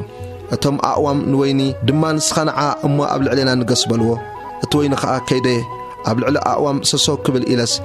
نعملخن نسباتن زحقوس ويني دو كقدف إيه بلو شعوك كلهم أقوام نشوخ نسخانع أمو قبل علينا نقص بلو اتشوخ دما بحقي نعاي قبيكم قبل عليكم كتنقسن انت دليكم سي ابصلالي اصللو انت زي كونس دما كابت اشوخ حوي وصا امونتي نصحدتات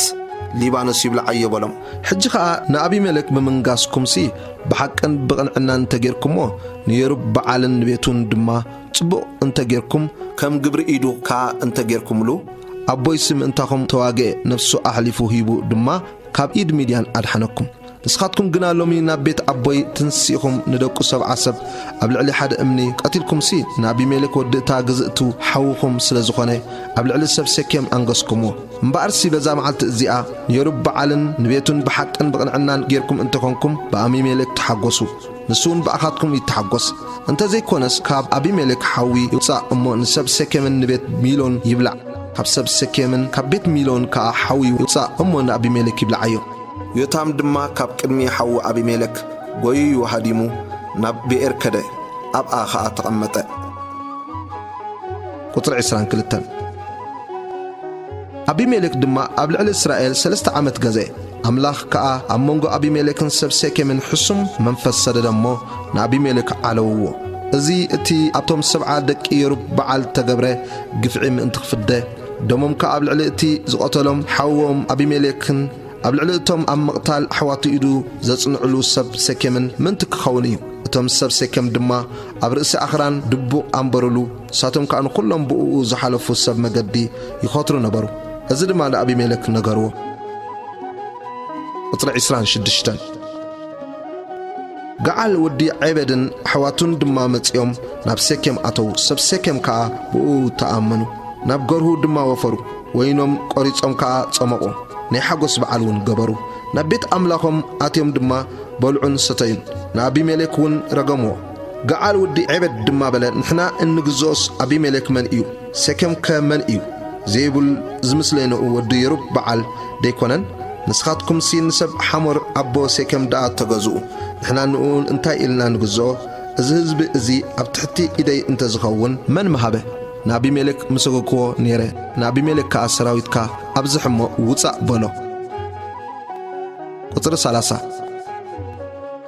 زيبل شم اتا ختما زربا قعال ودي عبد مسمعي كراؤو ندده ناب أبي ملك كا بتنقل كمزيلو لأخات سدده قعال ودي عبد حواتن انه ناب سكم اتيوم نزا ختما نابخا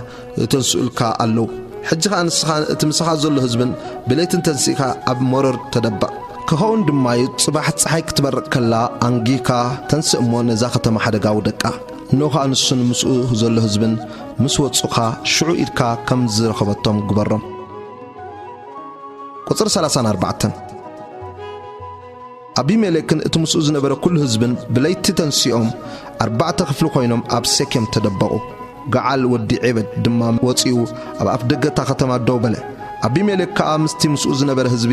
ካብቲ ምድባቁ ተንስአ ገዓል ድማ ነቲ ህዝቢ ምስራኤ ዜቡል እንሆ ህዝቢ ካብ ርእሲ ኣኽራን ይወርድ ኣሎ በሎ ዜቡል ከዓ ንስኻ ንኣኻ ሰብ መሲሉ ዝረኣየካ ዘሎ ጽላሎት ኣኽራን እዩ በሎ ገዓል ድማ መሊሱ እንሆ ካብ ማእከል እታ ሃገር ህዝቢ ይወርድ ኣሎ ሓደ ጭፍራ ከዓ በመንገዲ ድዋ ጠንቆል ተኣቢሉ ይወጽ ኣሎ ኢሉ ተዛረበ ሽዑ ዜቡል እቲ ንሕና እንግዝኦስ አቢሜሌክ መን እዩ ዝበልካዮ ሕጂ ደኣ ኣፍካ ኣበይ ኣሎ እዚ እቲ ዝነዓካዮ ህዝቢ ዶ ኣይኮነን እምበኣር ሕጂ ወፂኻ ተዋግኣዮ በሎ ገዓል ድማ ንሰብ ሴኬም መሪሕዎም ወፀ እሞ ምስ አቢሜሌክ ተዋግአ አቢሜሌክ ግና ሰጎጎ እሞ ካብ ቅድሚኡ ሃደመ ክሳዕ ደገታ ከተማ ከዓ ብዙሓት ተወጊኦም ወደቁ አቢሜሌክ ድማ ኣብ ኣርማ ተቐመጠ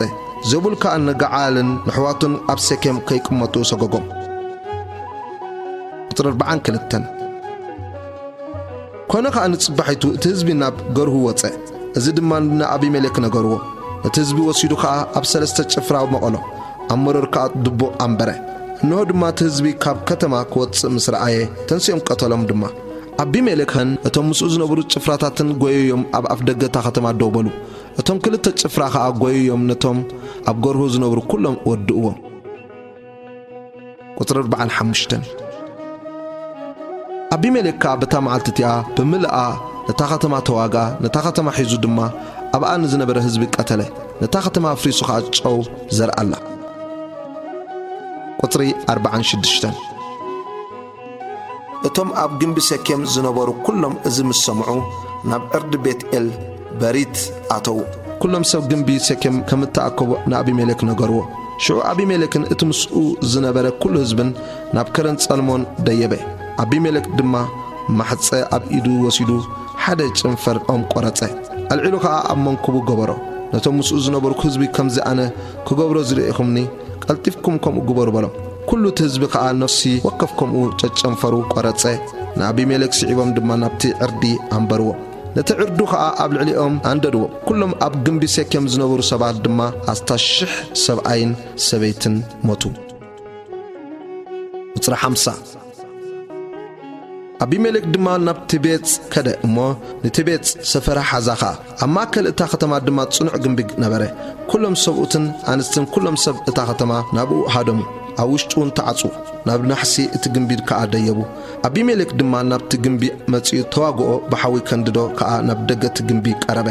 ሓንቲ ሰበይቲ ድማ ኣብ ልዕሊ ርእሲ አቢሜሌክ መዲድ ሰዲዳ ቅንቅራኡ ጸፍለቐቶ ሽዑ ነቲ ጎበዝ ጋሻ ዛግረኡ ቀልጢፉ ጸዊዑ ሰበይቲ ቀቲላቶ ከይብሉንስ ሴፍካ መሲትካ ቀተለኒ በሎ እቲ ጎበዝውን ወግኦ ሞተ ከዓ እቶም ሰብ እስራኤል አቢሜሌክ ከም ዝሞተ ምስ ረኣዩ ነፍሲ ወከፍ ናብ ስፍራኡ ከደ ቁጥሪ 56 አቢሜሌክ ነቶም 7 ኣሕዋቱ ብምቕታሉ እቲ ነብኡ ክፉእ ዝገበሮ ኣምላኽ ከምኡ ናብኡ መለሰሉ ኩሉ እቲ ክፍኣት ሰብ ሴኬም ድማ ኣምላኽ ናብ ርእሶም መለሰሎም እቲ መርገም የታም ወዲሩ በዓል ከዓ ኣብ ርእሶም በጽሐ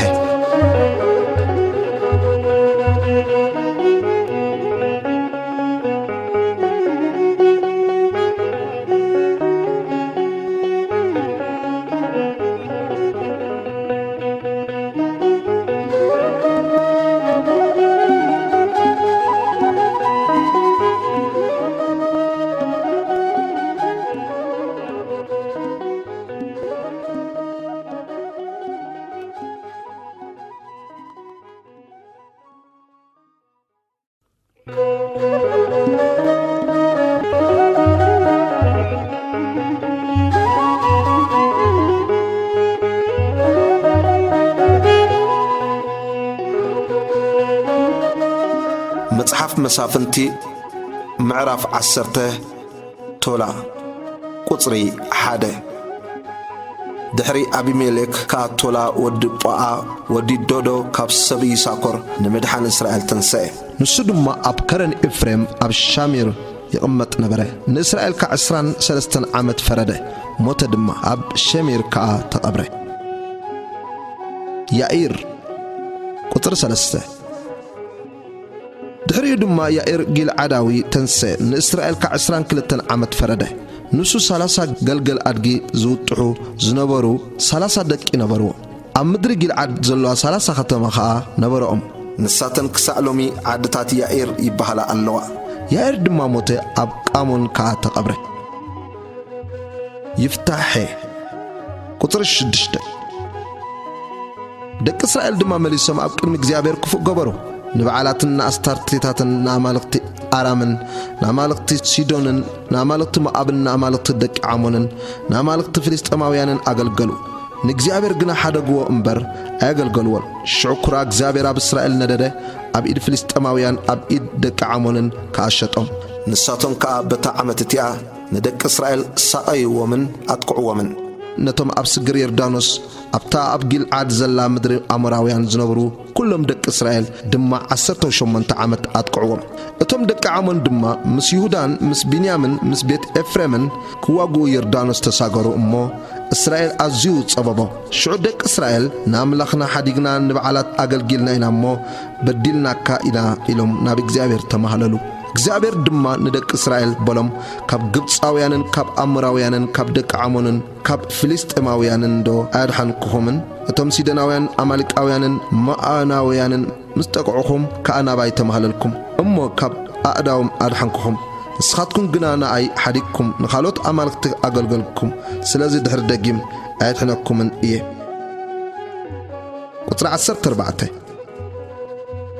بجزء سبباكم كدحناكم سي نبتم زحركم وم عملك تدعى كيدكم تمهللو دك إسرائيل دما نجزيابير بديلنا إنا حنت سبزا معلت زي أدعى كتدحننا نلمنا كالونا امبر كم تزحيش كوينو الترأيك كل جبرنا بلو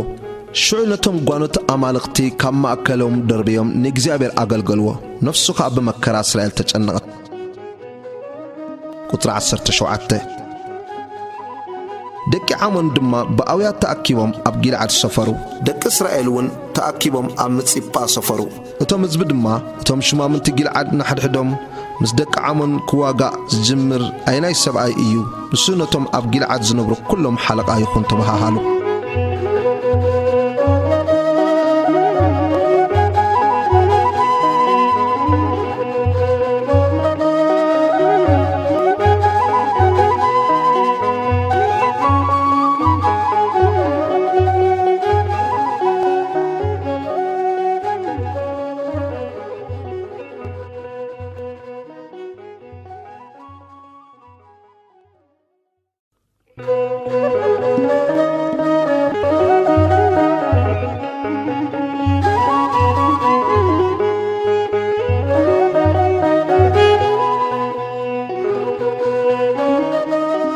مصحف مسافنتي معرف 11 قصر 1 يفتح جلعاد ودما نسو ود حنت امنزرا سبيتي حيال جغنا نبره جلعاد يفتح ولده سبيتي جلعاد دما اودات ولدتلو دقتا سبيت مس عبيو كا يفتح نسخا ود خال سبيتي اخا امو ابيت ابونا ايتورسن اخا الوم سغغو شو يفتح كاب قمي احواتو هدمه امدري طب كا تقمطه نبي يفتح دما كنتوتات سبات تاكبو مسوخ اوصو قصر 4 دحر قرب جزي خا كونه دك عمون مس اسرائيل تواغو اتم دك عمون مس اسرائيل كواغو خلو اتم عبيت جلعاد نيفتح كاب مدري طب كم تصو خدو نيفتح خا نعا حلقانا خون امو مس دك عمون كنواغا بلو يفتح دمان عبيت جلعاد نسخاتكم دو ايكونكم تصليكم نس كبيت ابوي زسوغكمني حجرا انت تصببكم كمي نابايت تمصبلم اتم عبيت جلعاد يفتح مسانا كيد كان دك عمن كتواغا امون كلنا سب جلعاد حلقانا ختكون سلازي انا احجنا بخا تملسنا بلو يفتح خانا عبيت جلعاد مس دك عمن كواغا انت ملسكمني እግዚአብሔር ወናአታቶም ኣብ ኢደ እንተሃበኒ ሽዑ ኣነዶ ሓለቃኹም ክኸውን እየበሎም توم عبيت جلعاد نفتح كم زربخا أنت زي جبرنا زابير أمونغنا سماعي يكون بلو شعيفتها مستوم عبيت جلعاد كده توم هزب دما قبل اليوم حلقة عن فراد جبروه يفتح دما كله تزرباو عم تصيبا أب كرمك زابير تزاربه كتر 10 تخلته يفتح دما نام نجوز دك عمون نباي متسيكا نهجري تواجأس مساي انتاي على لوكا كبلو لوكا سددلو أتي نجوز دك عمون ንልኡኻት ይፍታሕ እስራኤል ካብ ግብፂ ክድይብ ከሎ ነታ ምድረይ ካብ ኣርኖን ክሳዕ ያቦቕን ክሳዕ ኤርዳኖስን ወሲድለይ እዩ እሞ ሕጂ ከዓ ንኣ ብፍቕሪ ይምለሰለይ በሎም። ይፍታሕ ድማ ናብ ንጉሥ ደቂ ዓሞን መሊሱ ልኡኻት ሰደደ። በሎካ ይፍታሕ ከምዚ ይብላ ኣሎ፣ እስራኤል ምድሪ ሞዓብን ምድሪ ደቂ ዓሞንንሲ ኣይወሰደን። እስራኤልሲ ካብ ግብፂ ምስ ደየበ ብበረኻ ኣቢሉ ክሳዕ ባሕሪ ኤርትራ ከደ፣ ናብ ቃዴስ ድማ መጸእ። ሽዑ እስራኤል ናብ ንጉሥ ኤዶም ልኡኻት ሰዲዱ በጃኻ ብምድርካ ኣሕልፈኒ በሎ። ንጉሥ ኤዶም ግና ሕራይ ኣይበሎን። ናብ ንጉሥ ሞዓብ ከዓ ለኣኸ፣ ንሱውን ኣይፈትወን እሞ እስራኤል ኣብ ቃዴስ ተቐመጠ። ሽዑ ብበረኻ ከይዱ ንምድሪ ኤዶምን ንምድሪ ሞዓብን ዞረ። ናብ ምብራቕ ምድሪ ሞዓብ መጺኡ ከዓ ኣብ ስግሪ ኣርኖን ሰፈረ። ኣርኖን ዶብ ሞዓብ እዩ እሞ ክንየው ዶብ ሞዓብ ኣይሓለፈን። እስራኤል ከዓ ናብ ሲሆን ንጉሥ ኣሞራውያን ንጉሥ ሔስቦን ልኡኻት ሰዲዱ እስራኤል በጃኻ ክሳዕታ ቦታይ ብምድርኻ ኣሕልፈና በሎ። ሲሆን ግና እስራኤል ብደቡ ክሓልፍ ኣይኣመኖን እሞ ሲሆን ኩሉ ህዝቡ ኣኪቡ ኣብ ያሃጽ ሰፈረ፣ ምስ እስራኤል ድማ ተዋግዐ። እግዚአብሔር ኣምላኽ እስራኤል ከዓ ንሲሆንን ንኩሉ ህዝቡን ኣብ ኢድ እስራኤል ኣሕሊፉ ሃቦም፣ ሰዓርዎም ድማ። ሽዑ እስራኤል ነታ ኣሞራውያን ዝነበርዋ ምድሪ ንባሃገራ ወረስዋ። ካብ ኣርኖን ክሳዕ ያቦቕ ካብ በረኻ ከዓ ክሳዕ ዮርዳኖስ ኩሉ ዶብ ኣሞራውያን ወረሱ። ሕጂ ድማ እግዚአብሔር ኣምላኽ እስራኤል ንኣሞራውያን ካብ ቅድሚ ህዝቡ እስራኤል ሰጊግዎም እዩ እሞ ንስኻ ዶ ክትወርሶም ኢኻ? ንስኻስ ከምኡሽ ኣምላኽካ ዘውረሰካ ዶ ኣይትወርስን? ከምኡ ድማ ንሕና ነቶም እግዚአብሔር ኣምላኽና ካብ ቅድሜና ዝሰገጎም ዘበሉ ክንወርስ ኢና። ሕጂ ከዓ ካብ ባላቕ ወዲ ፂጶር ንጉሥ ሞዓብ ዶ ንስኻ ትበልጽ ኢኻ? ንሱ ምስ እስራኤል ዶ ተባኢሱ ወይ ምስኦም ተዋጊኡ እዩ?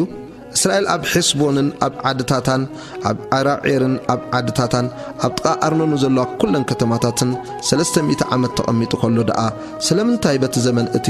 ዘይወሰድኩሞ? ኣነስ ኣይበደልኩኻን፣ ንስኻ ግና ንኣይ ብምውጋእካ ክፉእ ትገብረና ኣለኻ። እቲ ፈራዲ እግዚአብሔር ደኣ ኣብ መንጎ ደቂ እስራኤልን ኣብ መንጎ ደቂ ዓሞንን ሎሚ ይፍረድ። እቲ ንጉሥ ደቂ ዓሞን ግና ነቲ ይፍታሕ ዝለኣኸሉ ቃል ኣይሰምዑን። ቁጥሪ 29 ሽዑ መንፈስ እግዚአብሔር ናብ ልዕሊ ይፍታሕ መጸ እሞ ብጊልዓድን ብምናሴን ኣቢሉ ብምጽጳ ናብ ጊልዓድ ሓለፈ። ካብ ምጽጳ ናብ ጊልዓድ ከዓ ናብ ደቂ ዓሞን ሓለፈ። ይፍታሕ ድማ ንእግዚአብሔር ንደቂ ዓሞን ኣብ ኢደይ እንተሃብካንስ ሽዑ ክኸውን እዩ። ካብ ደቂ ዓሞን ብድሓን ምስ ተመለስኩ እትቕበለኒ ኢሉ ካብ ደጌታት ቤተይ ዝወፅእ ንእግዚአብሔር ይኹን፣ ንዝሓርር መስዋዕቲ ከቕርቦ እየ ኢሉ ብመብጽዓ ተመባጽዐ። ሽዑ ይፍታሕ ምስ ደቂ ዓሞን ክዋጋእ ናብኦም ገስገሰ። እግዚአብሔር እውን ናታቶም ኣብ ኢዱ ኣሕሊፉ ሃቦ። ካብ ዓራዔር ክሳዕ ሚኒት እተኣቱ 10 ከተማ ክሳዕ ኣቤል ክራሚም ድማ ብኣዝዩ ብርቱዕ ውግእ ሰዓሮም። ደቂ ዓሞን ከዓ ኣብ ቅድሚ ደቂ እስራኤል ተዋረዱ። ቁጥሪ 34 ይፍታሕ ድማ ናብ ምጽጳ ናብ ቤቱ ምስ መጸ ንሃጓሉ ብኸበሮን ብሳዕስዒትን ክትቅበሎ ወጸት። ሓንቲ ንሳ ጥራይ እያ ወሉዱ፣ ብጀካኣ ወዲ ወይ ጓል ኣይነበሮን። ኮነ ከዓ ንኣኣ ምስ ረኣያ ክዳውንቲ ቀዲዱ ኣየ ጓለይ ናብ እግዚአብሔር ኣፈይ ከፊተ እየ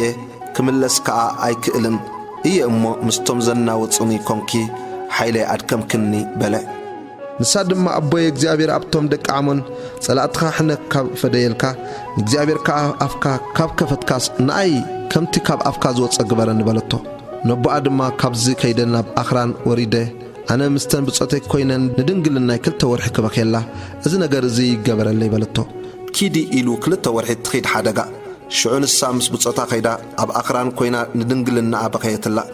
ኮነ ከዓ እቲ 2 ወርሒ ምስ መልአ ናብ ኣቦኣ ተመሰት። ከምቲ ተመባጽዕዎ ዝነበረ መብጽዓ ገበራ። ንሳ ድማ ሰብኣይ ከይፈልጠት ነበረት። ኣብ እስራኤል ድማ ስርዓት ኮነ። እተን ኣዋልድ እስራኤል በብዓመት እናኸዳ ንጓል ይፍታሕ ጊልዓዳዊ 4 መዓልቲ ይውድሰኣ ነበራ።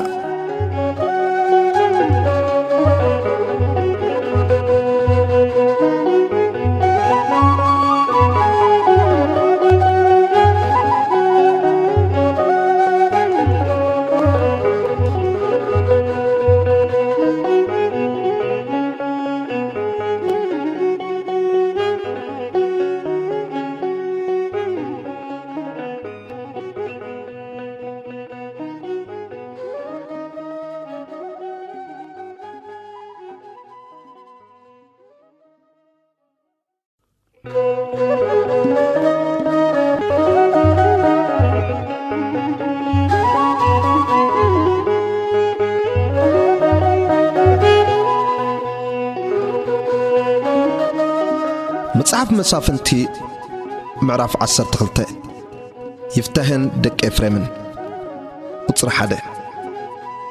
ሰብ ኤፍሬም ድማ ተኣኪቦም ናብ ሰሜን ሓለፉ ንይፍታህኻ እቲ ምስ ደቂ ዓመን ክትዋጋእ ክትሓልፍ ከለኻስ ምሳኻ ክንከይድ ንኣና ዘይጸውዓካና ስለምንታይ ኢኻ ቤትካ ኣብ ልዕልኻ ብሓዊ ከነንድዳ ኢና በልዎ ይፍታህ ድማ ኣነ ንህዝበይን ምስ ደቂ ዓመን ኣብ ብርቱዕ ምጽራር ከለና ምስ ጸውዓከኹም ከኣ ካብ ኢዶም ኣይድሓንኩምንን ከም ዘይተድሕኑኒ ምስ ረእኹ ድማ ንነፍሰይ ኣብ ኢደይ ገይረያ ናብ ደቂ ዓመን ሓለፍኩ እግዚአብሔር ከኣ ንኣታቶም ኣብ ኢደይ ሃበኒ ስለምንታይ ከ ሎሚ ክትዋግኡ ንደየብኩም በሎም ቁጽሪ 4 ይፍታህ ድማ ንኩሎም ሰብ ጊልዓድ ኣኽቲቱ ምስ ኤፍሬም ተዋግአ ሳቶም ከኣ ኣቱም ሰብ ጊልዓድ ካብ ኤፍሬም ሃዲምኩም ኣብ ማእከል ኤፍሬም ኣብ ማእከል መናስየን ኢኹም ይብልዎም ነበሩ እሞ እቶም ሰብ ጊልዓድ ንሰብ ኤፍሬም ሰዓርዎም እቶም ጊልዓዳውያን ድማ ንኤፍሬማውያን መሳገሪታት ዮርዳኖስ ሓዝሎም ኮነኻ ካብቶም ህዱማት ኤፍሬም ኣሕልፉኒ ምስ በሎም እቶም ሰብ ጊልዓድ ድማ ኤፍሬማዊ ዲኻ በልዎ ንስኻ ኣይፋለይን እንተበለ ንሳቶም ድማ እስኪ ሽቦለት በልዎ ንስኻ ከምኡ ኣቕኒዑ ምዝራብ ስለዘይከኣለ ሽቦለት በለ ሽዑ ሒዞም ኣብ መሳገሪታት ዮርዳኖስ ሓረድዎ በታ ጊዜ እቲኣ ካብ ኤፍሬም 42,000 ወደቑ ቁጽሪ 7 ይፍታህ ድማ ንእስራኤል 6 ዓመት ፈረደ ድሕርቲ ይፍታህ ጊልዓዳዊ ሞተ ኣብ ሓንቲ ከተማታት ጊልዓድ ከኣ ተቐብረ ኤብፀን ኤሎን ኣብዶን ቁጽሪ 8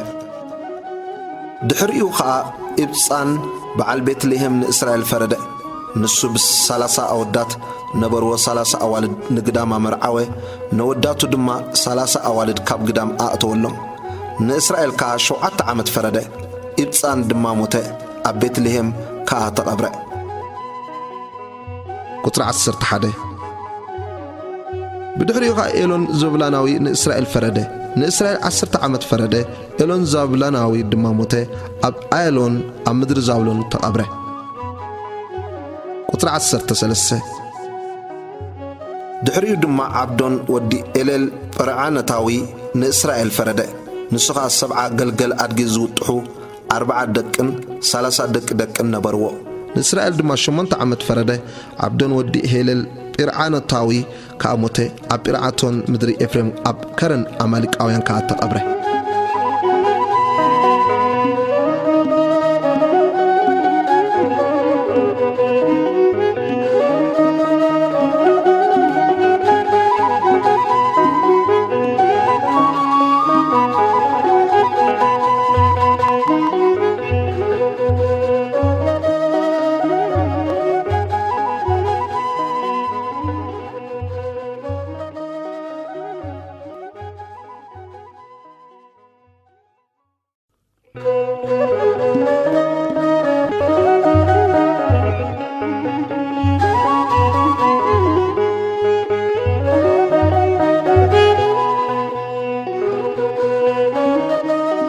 መጽሐፍ መሳፍንቲ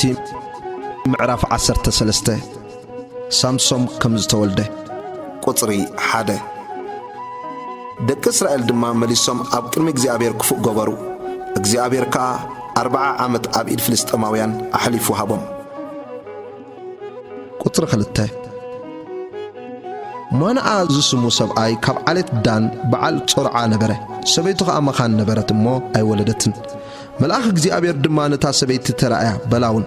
እንሆ መኻን ኢኽሞ ኣይወለድክን ግናኸ ክትጠንሲ ወዱን ክትወልዲ ኢኺ እምበኣር ሕጂ ወይንን ዘስክርን ከይትሰቲ ርኹስ ዘበለውን ከይትበልዒ በጃኺ ተጠንቀቒ እንሆ ክትጠንሲ ወዱን ክትወልዲ ኢኺ እቲ ቆልዓ ካብ ከርሲ ጀሚሩ ናይ ኣምላኽ ናዝራዊ ክኸውን እዩ እሞ ናብ ርእሱ መላፀይ ኣይሓልፎን ንሱ ድማ ንእስራኤል ካብ ኢድ ፍልስጥኤማውያን ምድሓኖም ክጅምር እዩ ሽዑ እታ ሰበይቲ መጺኣ ንሰብኣያ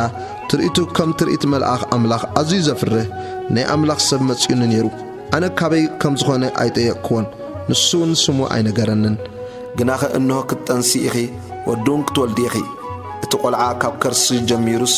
ክሳብ መዓልቲ ሞቱ ናዝራዊ ኣምላኽ ክኸውን እዩ እሞ ወይንን ዘስክርን ኣይትስተይ ርኹስ ዘበለውን ኣይትብልዒ በለኒ ኢላ ተዛረበቶ ቁጽሪ 8 ማንዓ ድማ ንእግዚአብሔር ወጎይታይ እቲ ዝለኣካዮ ናይ ኣምላኽ ሰብ ነቲ ዝውለድ ቆልዓ እንታይ ከም እንገብረሉ ክነግረናስ በጃኻ መሊሱ ይምጻና ኢሉ ለመነ ኣምላኽ ድማ ቃል ሞናኣ ሰምዐ እታ ሰበይቲ ኣብ መሮር ኮፍ ኢላ ኸላ እቲ መልኣኽ ኣምላኽ መሊሱ መጸ ሟናኣ ሰብኣያ ግና ምስኣ ኣይነበረን እታ ሰበይቲ ድማ ቐልጢፋ ናብ ሰብኣያ ጐይያ እቲ ሓደ መዓልቲ መጺኡ ዝነበረ ሰብኣይ እኖ ተራእዩኒ ኢላ ነገረቶ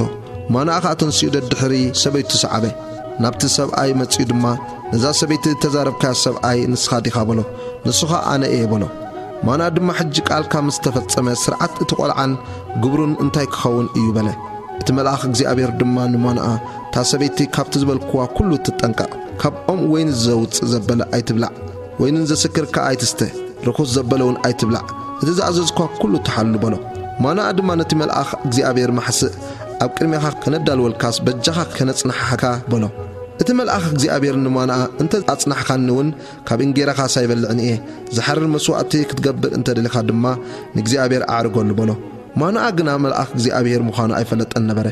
ሟናኣ ድማ ነቲ መልኣኽ እግዚኣብሔር እቲ ቃልካ ምስ ተፈጸመ ምእንቲ ከነኸብረካስ ስምካ መን እዩ በሎ እቲ መልኣኽ እግዚኣብሔር ከዓ ስለምንታይ ስመይ ተሓትት ንሱ መንክር እዩ በሎ ቁጽሪ 19 ሟናኣ ድማ ማሕስእን መስዋዕቲ ብልዕን ወሲዱ ኣብ ከውሒ ንእግዚኣብሔር ኣዕረገሉ ሽዑ ሟናኣን ሰበይቱን እናረኣዩ ተኣምራት ገበረ ኮነ ኸኣ ተሃልሃልታ ካብ መስውኢ ናብ ሰማይ ክድይብ ከሎ እቲ መልኣኽ እግዚኣብሔር በተሃልሃልታ መስውኢ ደየበ ሟናኣን ሰበይቱን እዚ ምስ ረኣዩ ብገጾም ናብ ምድሪ ተደፍኡ እቲ መልኣኽ እግዚኣብሔር ድማ ንሟናኣን ንሰበይቱን መሊሱ ኣይተረኣዮምን ሽዑ ሟናኣ ንሱ መልኣኽ እግዚኣብሔር ከም ዝኾነ ፈለጠ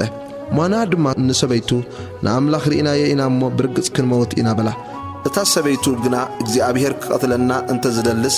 ዝሓርር መስዋዕትን መስዋዕቲ ብልዕን ካብ ኢድና ኣይምተቐበለን እዚ ኩሉ እውን ኣይመርኣየናን ከምዚ ናይ ሕጂ ዘበለ ድማ ኣይመስማዓናን በለቶ ቁጽሪ 24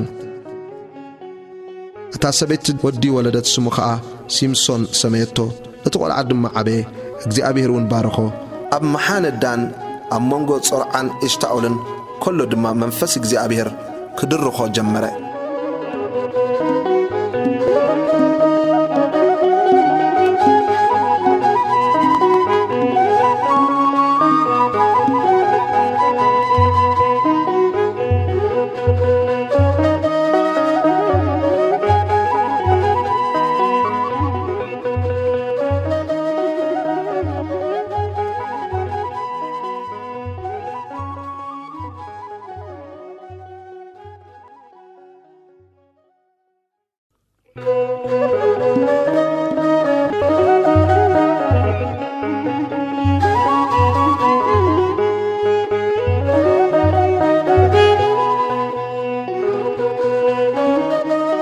መጽሓፍ መሳፍንቲ ምዕራፍ 14 ሲምሶን ከም ዝተመርዓወ ቁጥሪ 1 ሲምሶን ድማ ናብ ቲምናታ ወረደ ኣብ ቲምናታ ኸኣ ካብ ኣዋልድ ፍልስጥኤማውያን ሓንቲ ሰበይቲ ረኣየ ደይቡ ድማ ንቦኣን ነዲዩን ኣብ ቲምናታ ካብ ኣዋልድ ፍልስጥኤማውያን ሓንቲ ሰበይቲ ርኤ ኣለኹ እሞ ሕጂ ንኣኣ ኣመርዑኒ ኢሉ ነገሮም ኣቡን ኣዲዩን ድማ ኬድካ ካብቶም ዘይጉዙራት ፍልስጥኤማውያን ሰበይቲ ተምጽሲ ኣብ ኣዋልድ ኣሕዋትካ ወይ ኣብ ዘሎ ህዝበይዶ ሰበይቲ የልቦን በልዎ ሲምሶን ነብኡ ብሂገያ እየ እሞ ንኣዳ ኣምጻለ ይበሎ ኣቡን ኣዲዩን ግና እግዚኣብሔር ካብ ፍልስጥኤማውያን ምክንያት ይደሊ ነበረ እሞ እዚ ካብኡ ከም ዝኾነ ኣይፈለጡን ነበሩ በታ ግዜ እቲኣ ኸኣ ፍልስጥኤማውያን ንእስራኤል ይገዝእዎም ነበሩ ሽዑ ሲምሶንን ኣቡን ኣዲዩን ናብ ቲምናት ወረዱ ናብቲ ኣብ ቲምናት ዘሎ ኣታኽልቲ ወይኒ ምስ መጹ ድማ እኖ ሽደን ኣንበሳ እናጓዘመ ተቐባበሎ መንፈስ እግዚኣብሔር ከዓ ወረዶ ኣብ ኢዱ ገለ እኳ ዘይብሎ ክነሱ ንማሕስእ ከም ዝሰላልዖ እቲ ዝገበሮ ግና ነብኡ ኮነ ነዲዩ ኣይነገሮምን ወሪዱ ከዓ ነታ ሰበይቲ ተዛረባ ንሳ ድማ ንሲምሶን ባህ በለቶ ድሕሪ ቁሩብ መዓልቲ ከዓ ክወስዳ ተመልሰ ነቲ ገንቢ ኣንበሳ ክርኢ እውን ኣገለሰ እኖ ድማ ኣብቲ ገረንገረ ኣንበሳ ዕስለ ንህብን መዓርን ነበረ በእዳው ወሲዱ ከዓ እናበልዐ ከደ ናብ ኣቡን ኣዲዩን መጺኡ ድማ ሃቦም በልዑ ከዓ ነቲ መዓር ካብ ገረንገረ ኣንበሳ ከም ዝወሰዶ ግና ኣይነገሮምን ቁጥሪ 10 ኣቡኡ ድማ ናብታ ሰበይቲ ወረደ እቶም መንእሰይ ከምኡ ይገብሩ ነበሩ እሞ ሲምሶን እውን ኣብኡ ድግስ ደገሰ ኮነ ከዓ ምስ ረኣይዎ ምስኡ ዝኾኑ 30 ኣዕሩኽ ኣምጽሉ ሲምሶን ከዓ ናታቶም ኣነ ግዳ ሕንቅልቶይ ክብለኩም እሞ ንኡ በዘን ናይ ድግስ 7 መዓልቲ ገሊጽኩም እንተ ነገርኩምኒ 30 ቀምሽ ልሕጽን ጣጢዕን 30 ለውጥ ክዳንን ክህበኩም እየ ክትነግሩን እንተ ዘይከኣልኩም ግና ንስኻትኩም ናይ 30 ቀምሽ ልሕጽን ጣጢዕን 30 ለውጥ ክዳንን ክትህቡን ኢኹም በሎም ሕንቅልቶይኻ ንገረና እሞ ክንሰምዖ በልዎ ሽዑንሱ ካብቲ በልዒ ወፀ ካብቲ ሓያል ድማ ጥዑም ወፀ በሎም ንሳቶም ከዓ ነቲ ሕንቅልቶይ ብሰለስተ መዓልቲ እኳ ክነግርዎ ኣይከኣሉን ኮነ ከዓ ብሳብዒቲ መዓልቲ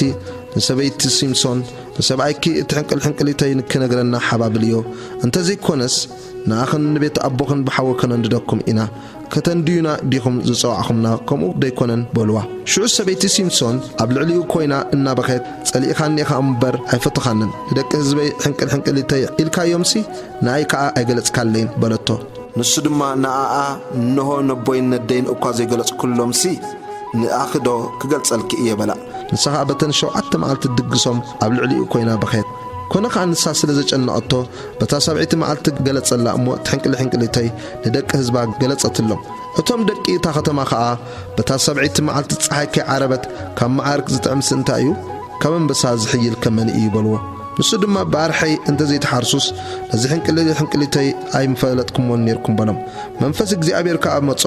እሞ ናብ ኣስቃሎን ወረደ ካብኦም ከዓ 30 ሰብኣይ ቀተለ ናታቶም ገፊፉ ድማ ነቶም ሕንቅልቶይ ዝገለጹሉ እቲ ለውጢ ክዳውን ተሃቦም ኩራኡ ድማ ነደደ ናብ ቤት ኣቦኡ ከዓ ደየበ እታ ሰበይቲ ሲምሶን ነቲ ብፍላይ ፈታዊኡ ዝነበረ ዓርኩ ተዋህበት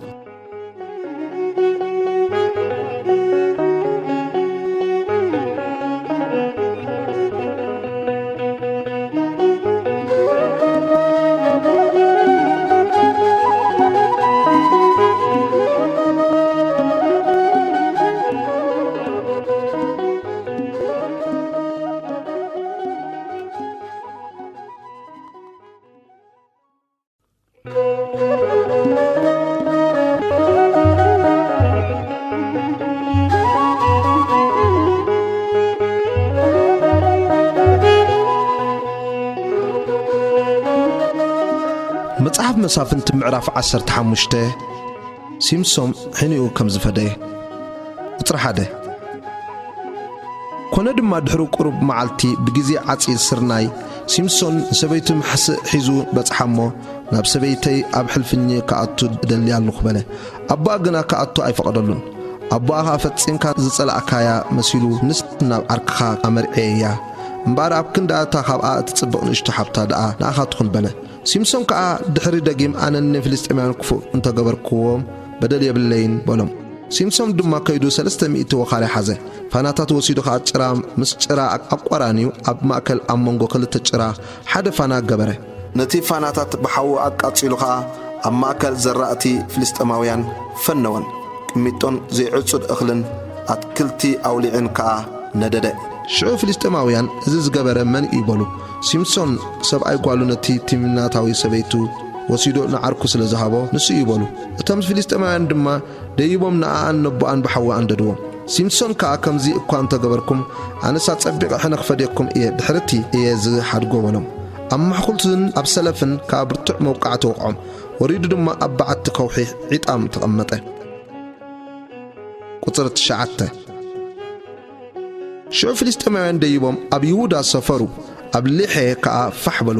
ሰብ ይሁዳ ድማ ስለምንታይ ናባና ደየብኩም በልዎም ንሳቶም ከዓ ንሲምሶን ክንኣስሮ ከምቲ ዝገበረና ድማ ክንገብሮ ኢና ዝደየብና በሉ ሽዑ ካብ ይሁዳ 3,000 ሰብኣይ ናብ በዓቲ ከውሒ ዒጣን ወረዱ ንሲምሶን ከዓ ፍልስጥኤማውያን ከም ዝገዝኡና ዶ ኣይትፈልጥን ኢኻ እዚ ዝገበርካና ደኣ እንታይ እዩ በልዎም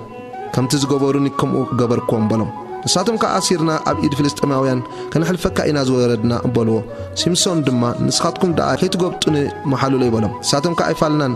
ኣጽኒዕና ኣሲርና ደኣ ናብ ኢዶም ከንሕልፈካ ኢና እምበር ምቕታልሲ ኣይንቐትለካን ኢና ኢሎም ተዛረብዎ ብኽልተ ሓድሽ ገመድ ኣሲሮም ድማ ካብቲ ከውሒ ኣደየብዎ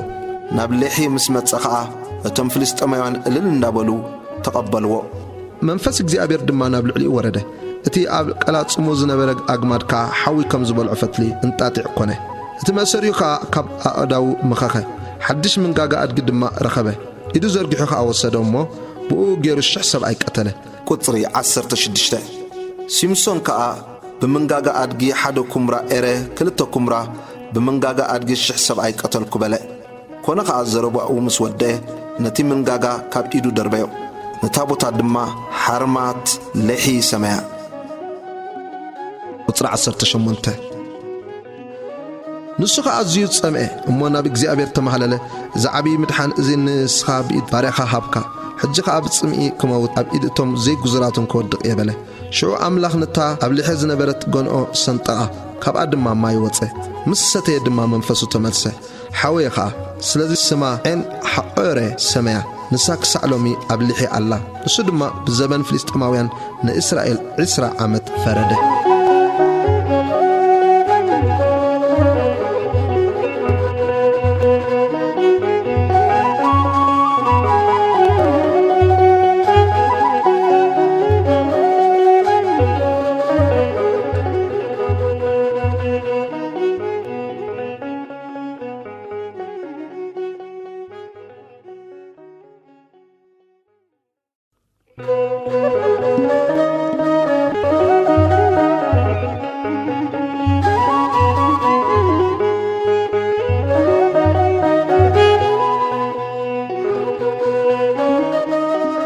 مصحف مسافنتي معراف 16 سيمسونن دليلان قطر حده سيمسون دما ناب غازا كده أبقى حنت أمنزرا سبيت رأي أمون أبقى أتوه نسب غازا سيمسون بزي أتيو بلوه ساتم دما كبابوه أبدغ تاختماقا ملوء ليت دبو أمبرلو إنه مسبره كنقتلو إلهم دما ملوء ليتي سقبلو سيمسون كسع فرق ليتي دكاسة فرق ليتي مسكونة دما تنسيو نتي معاتسو دغ تاختما مسكلته لداوتون مسمشقورين حيزو منقصو أمون كبو جيرو دما نابرأستي أمون صر كبرون زلكرن أديبو قطر 4 دحري زغا أكونه أبلس شارق دليلا زسما سبيت فتوه التوم شما من فلسطماويان دما نابا ديبم أسيرنا كن ملكوس كميجرنا كمن نخلو تعبي حيلون بمنتاي مخانو كتر إيو حباب ليو احنا خال نفس وكفنا شحن ميتن سيك البرور كنبكينا بلوا دليل أدمان سيمسون إذا عبي حيل خاب بمنتاي مخانو كتملقسي كمي كم اتأثر بجاخان قرن بلتو سيمسون دما شو عطي حدش زينق أتصمران انت أصورني إدكم كمان نمسبك أي خون بلا شو توم شما من فلسطين شو عطي حدش زينق أتصمران أمتصولا أمو بو أصرتو أبحل فيني دبوات أميت أنا بلتمو سيمسون فلسطين نو قبل عليه خابلتو الشعوت نتمراون تحوز زج أنا فتلي كم زمننا من هنا حبلو تحيلو بمنتاي مخان دما يتفلتن دليل خان سيمسون إنه الله جز كلي حسد دما تزارب كان يخام حجي بمنتاي كم تأثر بجخان قرن بلتو نسد ما قلع يوب زيد تعيلو حدش جمد أصنعهم من تأثرني أدكم كمان نمسب كأخون بلا دليل دما حدش جمد وسيدان سيمسون بقو أثرته سيمسون فلسطين إنه قبل عليه خابلته توم دبوات كا أبتحل فيني نبرو كاب قلات سمود ما كم فتلي بتخو دليل خان سيمسون كسا حجي الله جت كلي حسد تزارب كان إخا بمنتاي كم تسر دان نجارن بلتو نتشو عت شربه رأسي مستقطني أنت ألم كيو بلا أبشخال أسيرة تودما سيمسون فلسطينيان إنه قبل عليه خابلته نسدما كاب دقاسو تبرابيرو نتشخال ما ألمان نتقطنن منقصو نسخا لبخازي مساي كنسو دا كمي غيركا اخا فتوكي يتبلني زلخا 3 ساعه لاجت كاله اذا عبي حيلخا بمنتاي مخانون اي نغير كان بلتو كونخا كل معلتي بزرب الله مسابلتون مساسقايتون نفسك سعمت تጨነقت كل لبخا غلصلا انا كاب كرس ادي جميره نازراوي املاخ يمو نابلع راسي ملاصا حلفن سلازي انت تلاصخو حيلي كباي خيد دكم دما كم كل سبكا اخون بلا دليل أدما كل لبو كم زغلت صلا مسرايت لتم شما مت فلسطينيان ليخات صوعتهم كل لبو غلت صليمو حج ديبو بلتهم شو تم شما مت فلسطينيان تتغنزب اب ايدم حيزم ناب اديبو نسخا اب ابرخا ادقسطو حد سبعي صوي عدما نتي شو اتشربه رؤسو على كتملكو خا جمرت حيلون كابو كده سيمسون فلسطينيان انه قبل عليها بلتو سدما كاب دقاسو تبرابره እግዚአብሔር كم زحدو غاي فلطنمو كم قداماي غزيات فنحنح إلو كوصي إلو حسبه اتوم فلسطينيان غنا حيزوم عينتو غطغطو ناب غازا وريدوم دما بمقوح اسرازي اسرو ابتي بيت اسرات كا يطحن نبره اتتصغرو رسو غنا دحر ملصاي كبقل جمره ሲምሶን ከም ዝሞተ ቁጽሪ 23 እቶም ሽማምንቲ ፍልስጤማውያን ከዓ ኣምላኽና ንሲምሶን ጸላኢና ኣብ ኢድና ሂቡና ኢሎም ንዳጎን ኣምላኾም ብዙሕ መስዋዕቲ ክስውኡን ክሕጐሱን ተኣከቡ እቶም ህዝቢ ምስ ረኣይዎ ድማ ነቲ ንሃገርና ዘጥፍአን ንብዙሓት ካባና ዝቐተለን ጸላኢና ኣምላኽና ኣብ ኢድና ሂቡና ኢሎም ንኣምላኾም ወደስዎ ኮነ ከዓ ልቦም ምስ ተሓጐሰ ንሲምሶን ከስሕቐና ጸውዕዎ በሉ ንሲምሶን ከዓ ካብ ቤት ማእሰርቲ ኣምጽእዎ ኣብ ቅድሚኦም ኮይኑ እውን የስሕቖም ነበረ ኣብ መንጎ ኣዕኑድ ከዓ ደው ኣበልዎ ሲምሶን ድማ ነቲ ብኢዱ ዝሓዞ ቆልዓ ነቲ ንቤት ጼሩ ዘሎ ኣዕኑድ ሒዘ ከጽንዖስ ናብኡ ምርሓን ንበሎ እታ ቤት ድማ ሰብኣይን ሰበይትን መሊኣ ነበረት እቶም ሽማምንቲ ፍልስጤማውያን ከዓ ኩሎም ኣብኣ ነበሩ ሲምሶን ክስሓቕ ከሎ ድማ ናብ ልዕሊ ናሕሲ ኮይኖም ዝርእዩ ኣስታት 3,000 ሰብኣይን ሰበይትን ነበሩ ሲምሶን ከዓ ወእግዚአብሔር ወጎይታ በጃኻ ዘክረኒ ኣታ ኣምላኸይ ንፍልስጤማውያን ሓንሳዕ ሕነዘን ክልተየን ኣዒንተይ ክፈድዮምሲ በጃኻ ነዛ ጊዜ እዚኣ ጥራይ ሓይሊ ሃበኒ ኢሉ ናብ እግዚኣብሔር ተማሃለለ ሽዑ ሲምሶን ነቲ ቤት ዝጸውረ ክልተ ዓንዲ ማእከል ነቲ ሓደ ብየማኑ ነቲ ሓደ ከዓ ብጸጋሙ ሓዞ ሲምሶን ድማ ነፍሰይ ምስ ፍልስጤማውያን ትሙት በለ ብሓይሊ ከዓ ተገበጠ እታ ቤት ድማ ናብ ልዕሊ እቶም ሽማምንትን ኣብ ልዕሊ እቲ ኣብኡ ዝነበረ ኩሉ ህዝብን ወደቐት ካብቶም ብህይወት ከለዉ ዝቐተሎም ከዓ ብሞቱ ዝቐተሎም ምውታት በዝሑ ሽዑ ኣሕዋቱን ብዘሎ ቤት ኣቦኡን ወሪዶም ሒዞምዎ ደየቡ ኣብ መቓብር ኣቦኡ ማናኣ ኣብ መንጎ ጾርዓን ኤሽታኦልን ቀበርዎ ንእስራኤል ድማ 20 ዓመት ፈረደ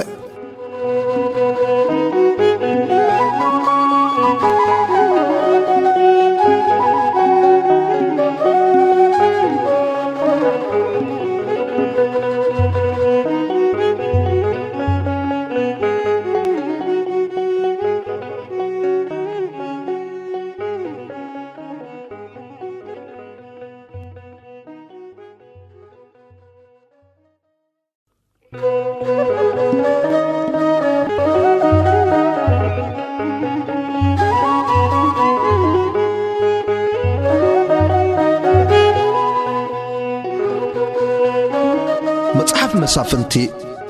ምዕራፍ 17 ጣዖት ሚካ ቁጽሪ 1 ኣብ ከረን ኤፍሬም ሚካ ዝስሙ ሰብኣይ ነበረ ነድዩ ድማ እቲ ተወሰድኪ መዝረጎም ኩሉ እናሰማዕኹ እተዛረብ ኩሉ 100 ሲቃል ብሩር ኣነ ወሲደዮ እቲ ብሩር እንሆ ምሳይ ኣሎ በላ ኣድዩ ከዓ ወደ እግዚኣብሔር ይባረክካ በለቶ ነቲ 100 ሲቃል ብሩር ነድዩ መለሰላ ኣድዩ ድማ እዚ ብሩር ዚ ንወደይ እተጸርበን ዝፈሰሰን ምስሊ ምንቲ ክገብሮስ እዚ ብሩር እዚ ንእግዚኣብሔር ፈጺመ ቀዲሰዮ ኣለኹ ሕጂ ከዓ ክመልሰልካ እየ በለቶ ንሱ ከዓ እቲ ብሩር ነድዩ መለሰላ ኣድዩ ድማ 200 ሲቃል ወሲዳ ነንጠረኛ ሃበቶ ንሱ ከዓ ንኡን እተጸርበ ምስልን ዝፈሰስ ምስልን ገበሮ ኣብ ቤት ሚካ ከዓ ነበረ እቲ ሰብኣይ ሚካ ቤት ኣምላኽ ነበሮ ኤፎድን ተራፊምን ድማ ገበረ ንሓደ ካብ ደቁ ከዓ ካህኑ ክኸውን ቀደሶ በታ ጊዜ እቲኣ ኣብ እስራኤል ንጉስ ኣይነበረን እሞ ነፍሲ ወከፍ ቁኑዕ ኮይኑ እተረኣዮ ገበረ ቁጽሪ 7 ኣብ ቤትልሔም ይሁዳ ካብ ዓለት ይሁዳ ሓደ መንእሰይ ነበረ ንሱ ለዋዊ እዩ ንሱ ከዓ ኣብኡ ወሰንተኛ ኮይኑ ይቕመጥ ነበረ እቲ ሰብኣይ ኣብ ዝረኸበ ቦታ ክቕመጥ ካብታ ከተማ ካብ ቤትልሔም ይሁዳ ኸደ መገዱ ክኸይድ ከሎ ድማ ኣብ ከረን ኤፍሬም ናብ ቤት ሚካ መጸ ሚካ ከዓ ካበይ መጺኻ ኢኻ በሎ ንሱ ድማ ኣነ ካብ ቤትልሔም ይሁዳ ለዋዊ እየ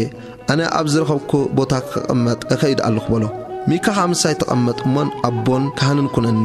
ኣነ ድማ ንዓመት 10 ሲቃል ብሩርን ዝግባእ ክዳውንትን ቀለብካን ክህበካ የበሎ ሽዑ እቲ ሌዋዊ ኣተወ እቲ ሌዋዊ ድማ ምስቲ ሰብኣይ እቲ ክቕመጥ ፈተወ እቲ መንእሰይ ከዓ ከም ሓደ ካብ ደቁ ኾኖ ሚካ ድማ ነቲ ሌዋዊ ቀደሶ እቲ መንእሰይ ከዓ ካህኑ ኮነ ኣብ ቤት ሚካ ከዓ ነበረ ሚካ ድማ ሌዋዊ ካህን ኣሎኒ እሞ እግዚኣብሔር ጽቡቕ ከም ዝገበረለይ ሕጂ ፈለጥኩ በለ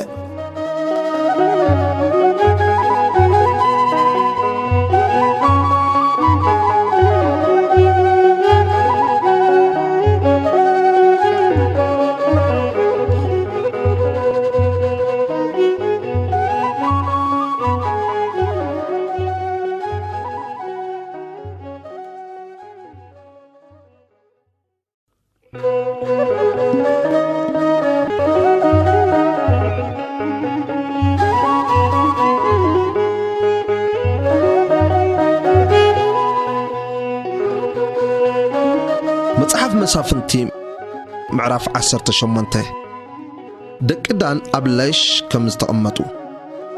قطر حده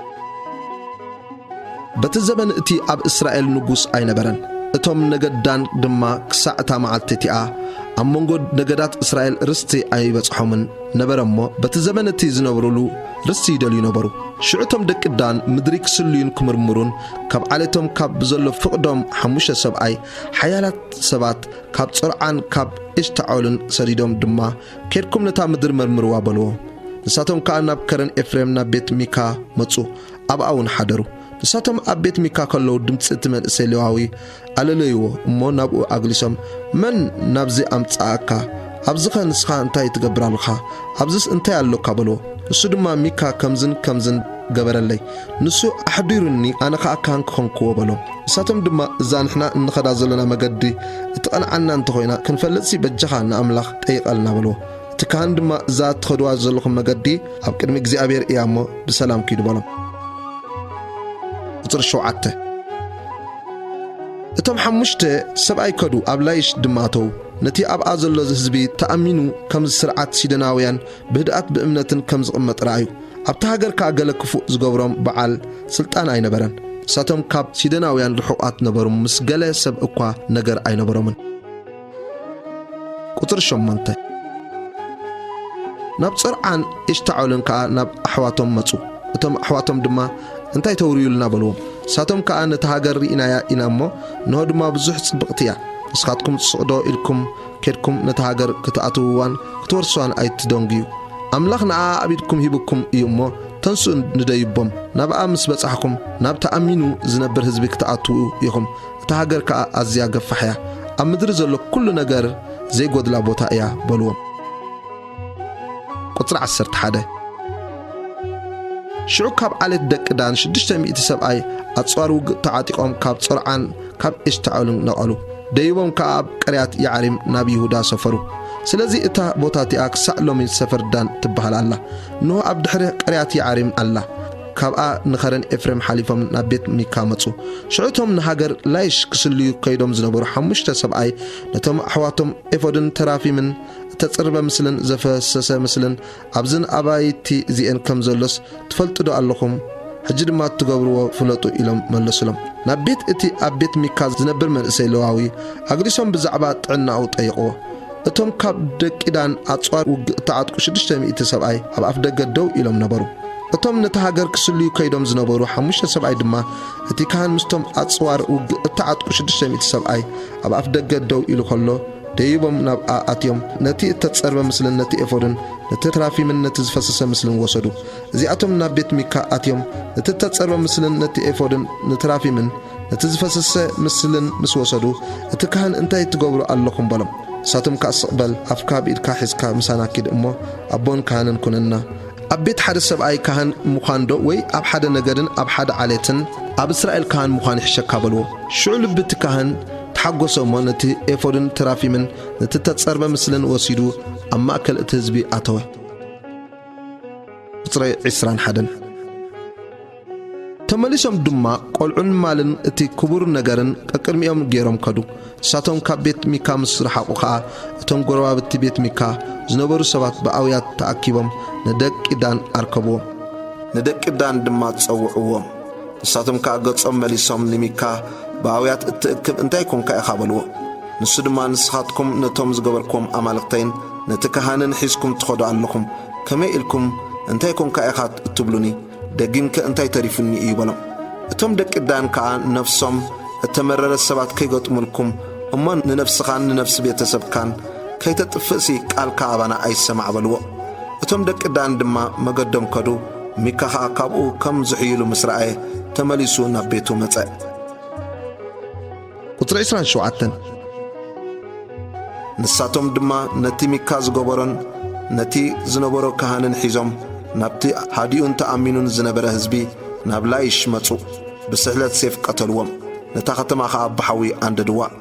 نسا كابسيدون رحقت نبرت مسكال السب دما زغبرو نجر اين برمن اما زرحنهم اين برن نسخة أبتي أب بيت ريحوب زللس إيازلا تاختم دما سريحهم تقمطوا سم تاختم دما بسمئتين إسرائيل التولدلو دان أبوم دان إلهم سميوا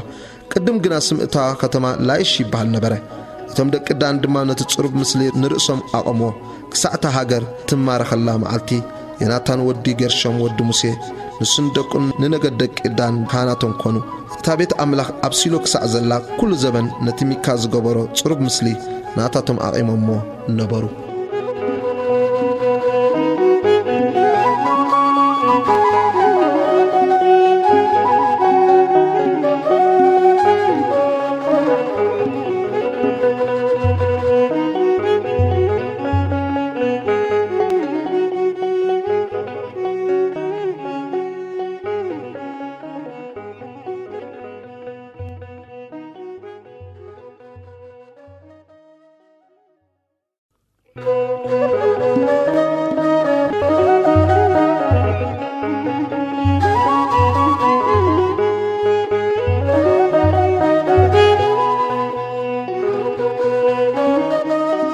مصحف مسافنتي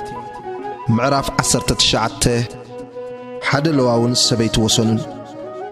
قطر حد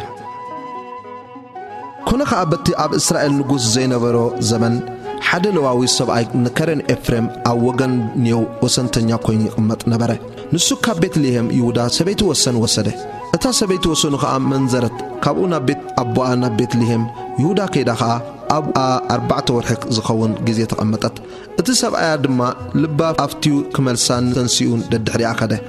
غلياون كلت ادغن كامسو نبرو نسا دما نبيت ابا اتوتو ابو تامرعات مسرعايو كاتحغسو تقبلو اتحمو ابو تامرعات دما غدي بلو امو 3 معات مسو تقمطه بولعن ستين ابو خا حدرو كونخ ابتا ربعيت معلتي انغيوم تنسو خيد دما تلعله ابو تامرعات نسب اي غالو قراس انجيرا بلعخا لبخا اصنعمو دحرت كتكدو بلو كوف إلهم دما كلتيهم بحنسا بلعن ستين أبو تامرعتكا نتسب أي بجخا فتيخا حدر لبخاوني تحقص بلو نتسب أي قنا كخيط تنسي اتي حمو دما قدي بلو أمو مليسو أبو حدره بحمسيت معلت دما كخيط أنجيو تنسي أبو تامرعتكا بجخا لبخا أتصنع مدرك سعزولول تصنح بولو كلتيهم دما بلعو تسب أي مستاسبيتو وصنن اتي قليعون كخيط مسنقاله حمو أبو تامرعات إنه معلتي كعرب إلو بجخا حدرو إنه معلتي مسي إيومو حدر اللبخاي تحقص تصبح دمانا بيت كاكت كيدسي أنجيكم مقدهم كيدو بولو تسب أي قنا كحدر أي فتون مو تنسيو كده كسع منصر إيبوس متسه نساخا يرساليم إيا تنكلت سعونات أعدقن تاسبيت وصنن دما مسؤول نبرا وطلع 11 أب يبوس مسبصحو مدري أزيا مسيا نبرت مو اتقليا نغويتاو بلو بجخا نعا نابزا ختما يبساويان أغلسنا أبعاد نحضر بلو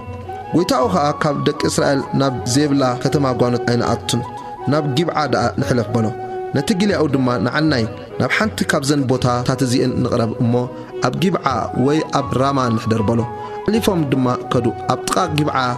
تاناي بنيام صحاي عربتهم أب جيبعا أتيهم كحضرونا أغلسو مسأتو خا أب الداباي اتاقتما تقمطو أبيتو كحضرهم اتقبلهم سب قناي نبران إنو دما حدا آرقيت سب أي مشت كابعيو كام مرر متسي إذا سب أي زكاة كاب كارن إفريم متسيو وسنتنيا قوينو أب جيبعا يقمط نبره سب اتابوتا قنا بناماويان نبرو عينو قوح انت أبلا نتحلاف مقد سب أي أب الداباي تاقتما تقمط رأيو اتعرقيت سب أي كا نابيت اتخيد إخا كابي كمتسي خابلو نسو دما نحنا كابيت ليهم يهودا نكرن إفريم نا وغن نيو نحلف إنا أنا خابقو نابيت ليهم يهودا دا كيد نيري حجاقا نابيت زيابير خيد اللخو أبيتو زحدرن نسب دما سيئني نأدوغنا زخون حسرن ترن ناين نزا غرد كان نزمس غلاو خازلو غليان انجيران وينن ألونا زغولنا نغر يلبون بولو تأرقيت سبعي دما سلامي هاللوخا حانتس أبزي الدواباي دا آي تحدر امبر زغودلكا زبلكا باي دليو بلو نبيتو آتي خانتن أدوغو زبلا حبن أقارم تحاتيون كابول عنستين ساتم لبهم مستحقوسي نو سبات تاختما دكبليال نتابيت أخبيبهم نتمعاتسو قرمعمع عبلو نتي أرقيت سبعي بعال بيت دما نزي أبيت كا آتي زولو سبعي كنفلتوس أوتصايا إلهم تزاربو أتي سبعي بعل بيت نباتاتهم وصيو أحواتي أيفالكم بجاهم كفو أي تكبروا إذا سبعي إزي أبيتي كاب أتوس إذا نور إزي أي تكبروا نو دنجل قوالين سبيت وصنون ناتاتن كوتسالكم كم الترأيكم غيركم أحسرون أبز سبعي زقنا كم زبالة نوري نجر أي تكبروا ولم أتوم سبعت جنا كسمعوا أي فتون شعوت سبعي نتاسبيتي وصنو حزن أبقدام أوتصع نساتهم كافلتوا ملتي لي تكسع زوجح دما عمتوا أي حد سليم كقدر كله تخيد حدقوا كوجح مس جمرة تاسبيتي نبدأ قويتا أزلوا بيت متيا كسع زبره أو ودي أنا برد أنتو قويتا بقي حتى نسيو مع صوت بيت كفتة مجدو كخيد دما وصي نو تاسبيت سبيت وصنو أبدأ بيت ودي أدواها أبلدات زرقيها نبرد نسود ما تنسيو نخيد بلا كناخا أي ملستلون شعوت سبعي أب أدقود سعين وتلعيلنا بوتو كده أبيتو مساعتو قارا وسيدو نتاسبيت وصنو حيزو باللعتي أب عصرتو كل التقرات قرارات أمو نبزلا مدر إسرائيل سددا كنا دما أزيز رأي كل دك إسرائيل كم مدر قبطسي كابزواتو معلتي كسعلمو كمزر مسألة كوينون ترأيون أي فلتن حسابوان تمخاخرولون تزاراربولون بله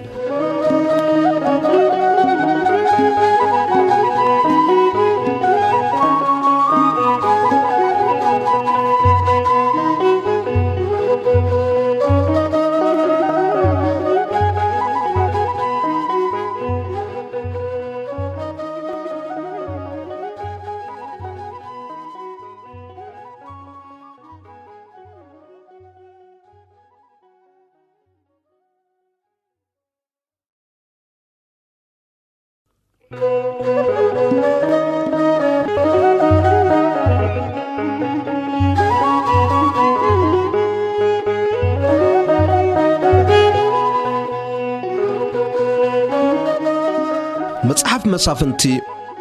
معرف عسرة دك إسرائيل مس نجد بنيام كمستواقو قطر حاده شو كلهم دك إسرائيل وصو اتأخيبا دما كابدان كسعبير شابعن مدري جيل عادن كم حدا سبعي كوينو أبكن مجزعبير أب مصيبا تأكبه حلاقو كل مزبن كلهم نجدات إسرائيل 400 شح سيف زمالح أجار أبتي محدبر هزبي أملاك قربو اتم دك بنيام دما دك إسرائيل نمصيبا كم زديبو سمعو دك إسرائيل دما ازو كفو نجر ازي كمي كم زخونه نجرونا بلو شعوتي لواو سبعي تا تقتل السبيتي أنا مستا سبيتي وسنة أبجيب عناي بنيام كحدر أتخون اتم سب جيب عاد ما تلعلوني أبتاز اللخوا بيت بليتي كبابوني كأطلنا خا حسبو تاسبيتي وسنيون عمت سوا موموتت أنا خا إسرائيل رقصة عبدان سلاز جبرو تاسبيتي وسني وسيدة قرار سقوا مناب بزلا مدرسة إسرائيل سدد كوا أتم دك إسرائيل كل خطكم إنيكم أبز تزاراربون مخارون إلو ملا سلم كل تزبك كم حد سبعي كوينو تنسيو كم زبالة كمان حدو كان بدن كانوا أيخد حدو كان بيتو أي ملس حجنا نجيب عن نجبرا نجر زيو عج أوديقنا نديبا نبجيب عبينيام كيدم كمتي أب إسرائيل زجبرتو عبدان كجبرواس نتهزبي سنكي زوسدو ككلهم نجد إسرائيل كميتس عسرته كبشاخ ميتي كب عسرته شحون الشح سبعي نوسد كلهم سب إسرائيل دما كم حد سب كوينهم أبتاقة ما تأكبوا وصرع عسرته خلته اتم نجدات إسرائيل دما نبزلو نجد بنيام زي أبخاتكم زخونا كفو نجر انت أيو حجخ أنا تكفو كاب إسرائيل كان رحقص نتم أبجيب عزلو دك بليال هنقتلهم هابنا إلهم سبات لأخو تم دك بنيام جنا قال أحواتهم دك إسرائيل كسمعوا أيفتون تم دك بنيام دما كاب كتماتات نبجيب عاد تأكبو وما مسدك إسرائيل كواجو وصو بتامعلت تياكاب كتماتات زوجو دك بنيام بجكاتهم أبجيب عزنا برشو عتمي تقطرو حرية السب إسرائيل شدشتن شح سيف زملحو سب تقطرو كاب كل هزبي زي بتساقامي إيدهم ونشيفهم نحنت تساقري زي سعتو شو عتمي حرية السب نبرو كتر عسرت شو عته سبوت إسرائيل دما بجكا بينيام 400 شح سيف زملحو سب تقطرو زياتهم كلهم تواقعت سبات نبرو دك إسرائيل دما تنسيهم نبيت إل ديبهم مصدق بنيام نموقع كباناس من قدم إيديبلنا إلهم نأملاق حتتو زيابير كا يهودا يقدم بله تم دك إسرائيل دما صباحيت نقوه تنسيهم ديبو أمو أمن تصر جيبعا سفرو سب إسرائيل كا مس بنيام كواغو وصو اتم سب إسرائيل دما كواغوهم أبطا جبعة تسلفو دك بنيام كاب جبعة وصيهم لتامعلت تيا كاب إسرائيل إسران كلتن شح سب آي قتيلهم أمدري أو دقوهم اتم هزبي سب إسرائيل دما برتعهم أبطا قدامي تمعلت تسلفهم لازنا بربطها مليسهم تسلفو دك إسرائيل كاد يبهم أبكر مجزئابير كسع مشت بخيح وعلو نجزئابير دما مليسدو مس دك حوي بنيام كقطم إلو حتى إجزئابير كاد يبو بله وطلع إسرائيل 4 وتم دك إسرائيل بتها كلا إتمعلت دما ناب دك بنيام قربو بنيام كلا إتمعلت كقابلهم كاب جيب عوضة ما مليسهم كاب دك إسرائيل 18 شخص سبعي قتيلهم أمدري أو دقوهم زياتهم كلهم سيف زمل حنبرو شو كلهم دك إسرائيلن كل حزبنا بيت إل دايبهم بخيو بتامعلت تيا أب كلمة زيابير تقميتهم كسع مشت تصمو زحر المسوات مسجانا دما أب كلمة زيابير أقربو بتاع زيتي أتابوت كيدان أملاح أبو نبرمو دك إسرائيل نجزيابير حتتو في ناس ود على أزار ود أرون كأبتاع زيتي أب كلمة يقوم نبرمو مليسدو كم بحدش مسدك حوي بنيام كواجا كوت ويس كحد قبله زيابير دما تصبحسي أبير كاكبك يمو دايبو دقبله وطري إسران تشعبتن إسرائيل كان نجيب عب زوري ضبو أمبرلا بتاسال سيت معلت دما دك إسرائيل نبدك بنيام دايبو كم تنك قدامت جزيات أب كلمة يجيب تسلفو كم دك بنيام دما وتصيوم نتهزبي كقابلو كابتا ختما تسحبو أب تنكلت مجدي حنت نبيت إل أبلا التريب حنت دما نمرر جيب تبل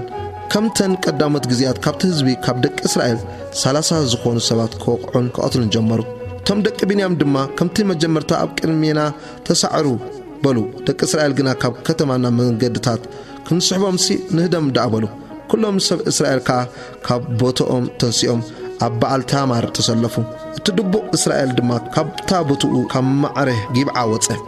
كاب بزل إسرائيل تحري 10 شخص ناب منصر جيب عوضه توقع كأبرتعه دك بنيام جنا كم زبطهم أي فلتون እግዚአብሔር ድማ ንቢንያም ኣብ ቅድሚ እስራኤል ከም ዝሰዓር ገበሮ ደቂ እስራኤል ከኣበታ መዓልትቲኣ ካብ ቢንያም 25000 ሰብኣይ ቀተሉ እዚኣቶም ኩሎም ሴፍ ዝመልሑ ነበሩ ቁጽሪ 36 ደቂ እስራኤል ከኣበቲ ኣብ ጊብዓ ዘንበርዎ ድቡቕ ስለ እተኣመኑ ደቂ ቢንያም ቦታ ሃብዎም እሞን እቶም ደቂ ቢንያም ከም እተሰዓሩ ረኣዩ تم دبوات دما قلطيفهم ناب جيبعة ويوم دبوات تحيسهم نبزلا تختما بسحلة سيفوق عوا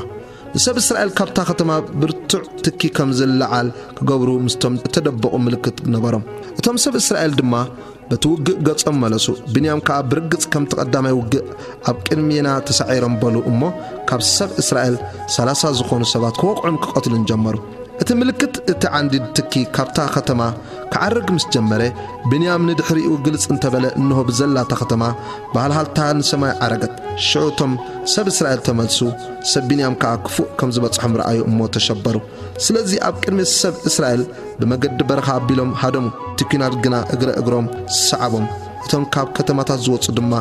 اما اكيلوم قتلوهم نبنيام خبيبهم بوغن مبراق صحاي كسع منصر جيبعه سغغو أبز عرف الله زبلة رجاجته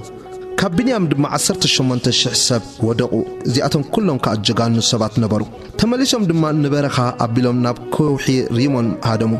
إسرائيليان جنا أما قدتات 5 حساب أي كرمو كسعجيد سعيبهم ون كلتا حساب أي قتلوا تم بتمعلت تيا كابنيام زودوا كلهم سيف زمل إسران 5 كونوا زياتهم كلهم ججان السبات نبرو 600 سبعة جنا نبرخها أبيلهم ناب كوحي ريمون هادمو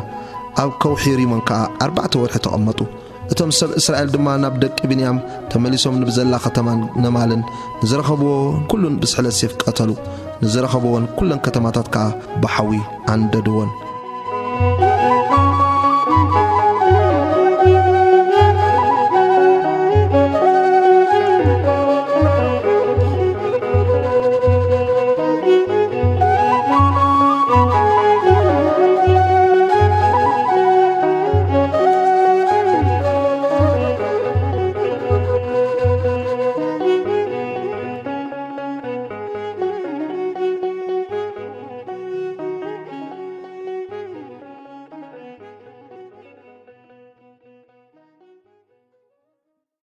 Thank you.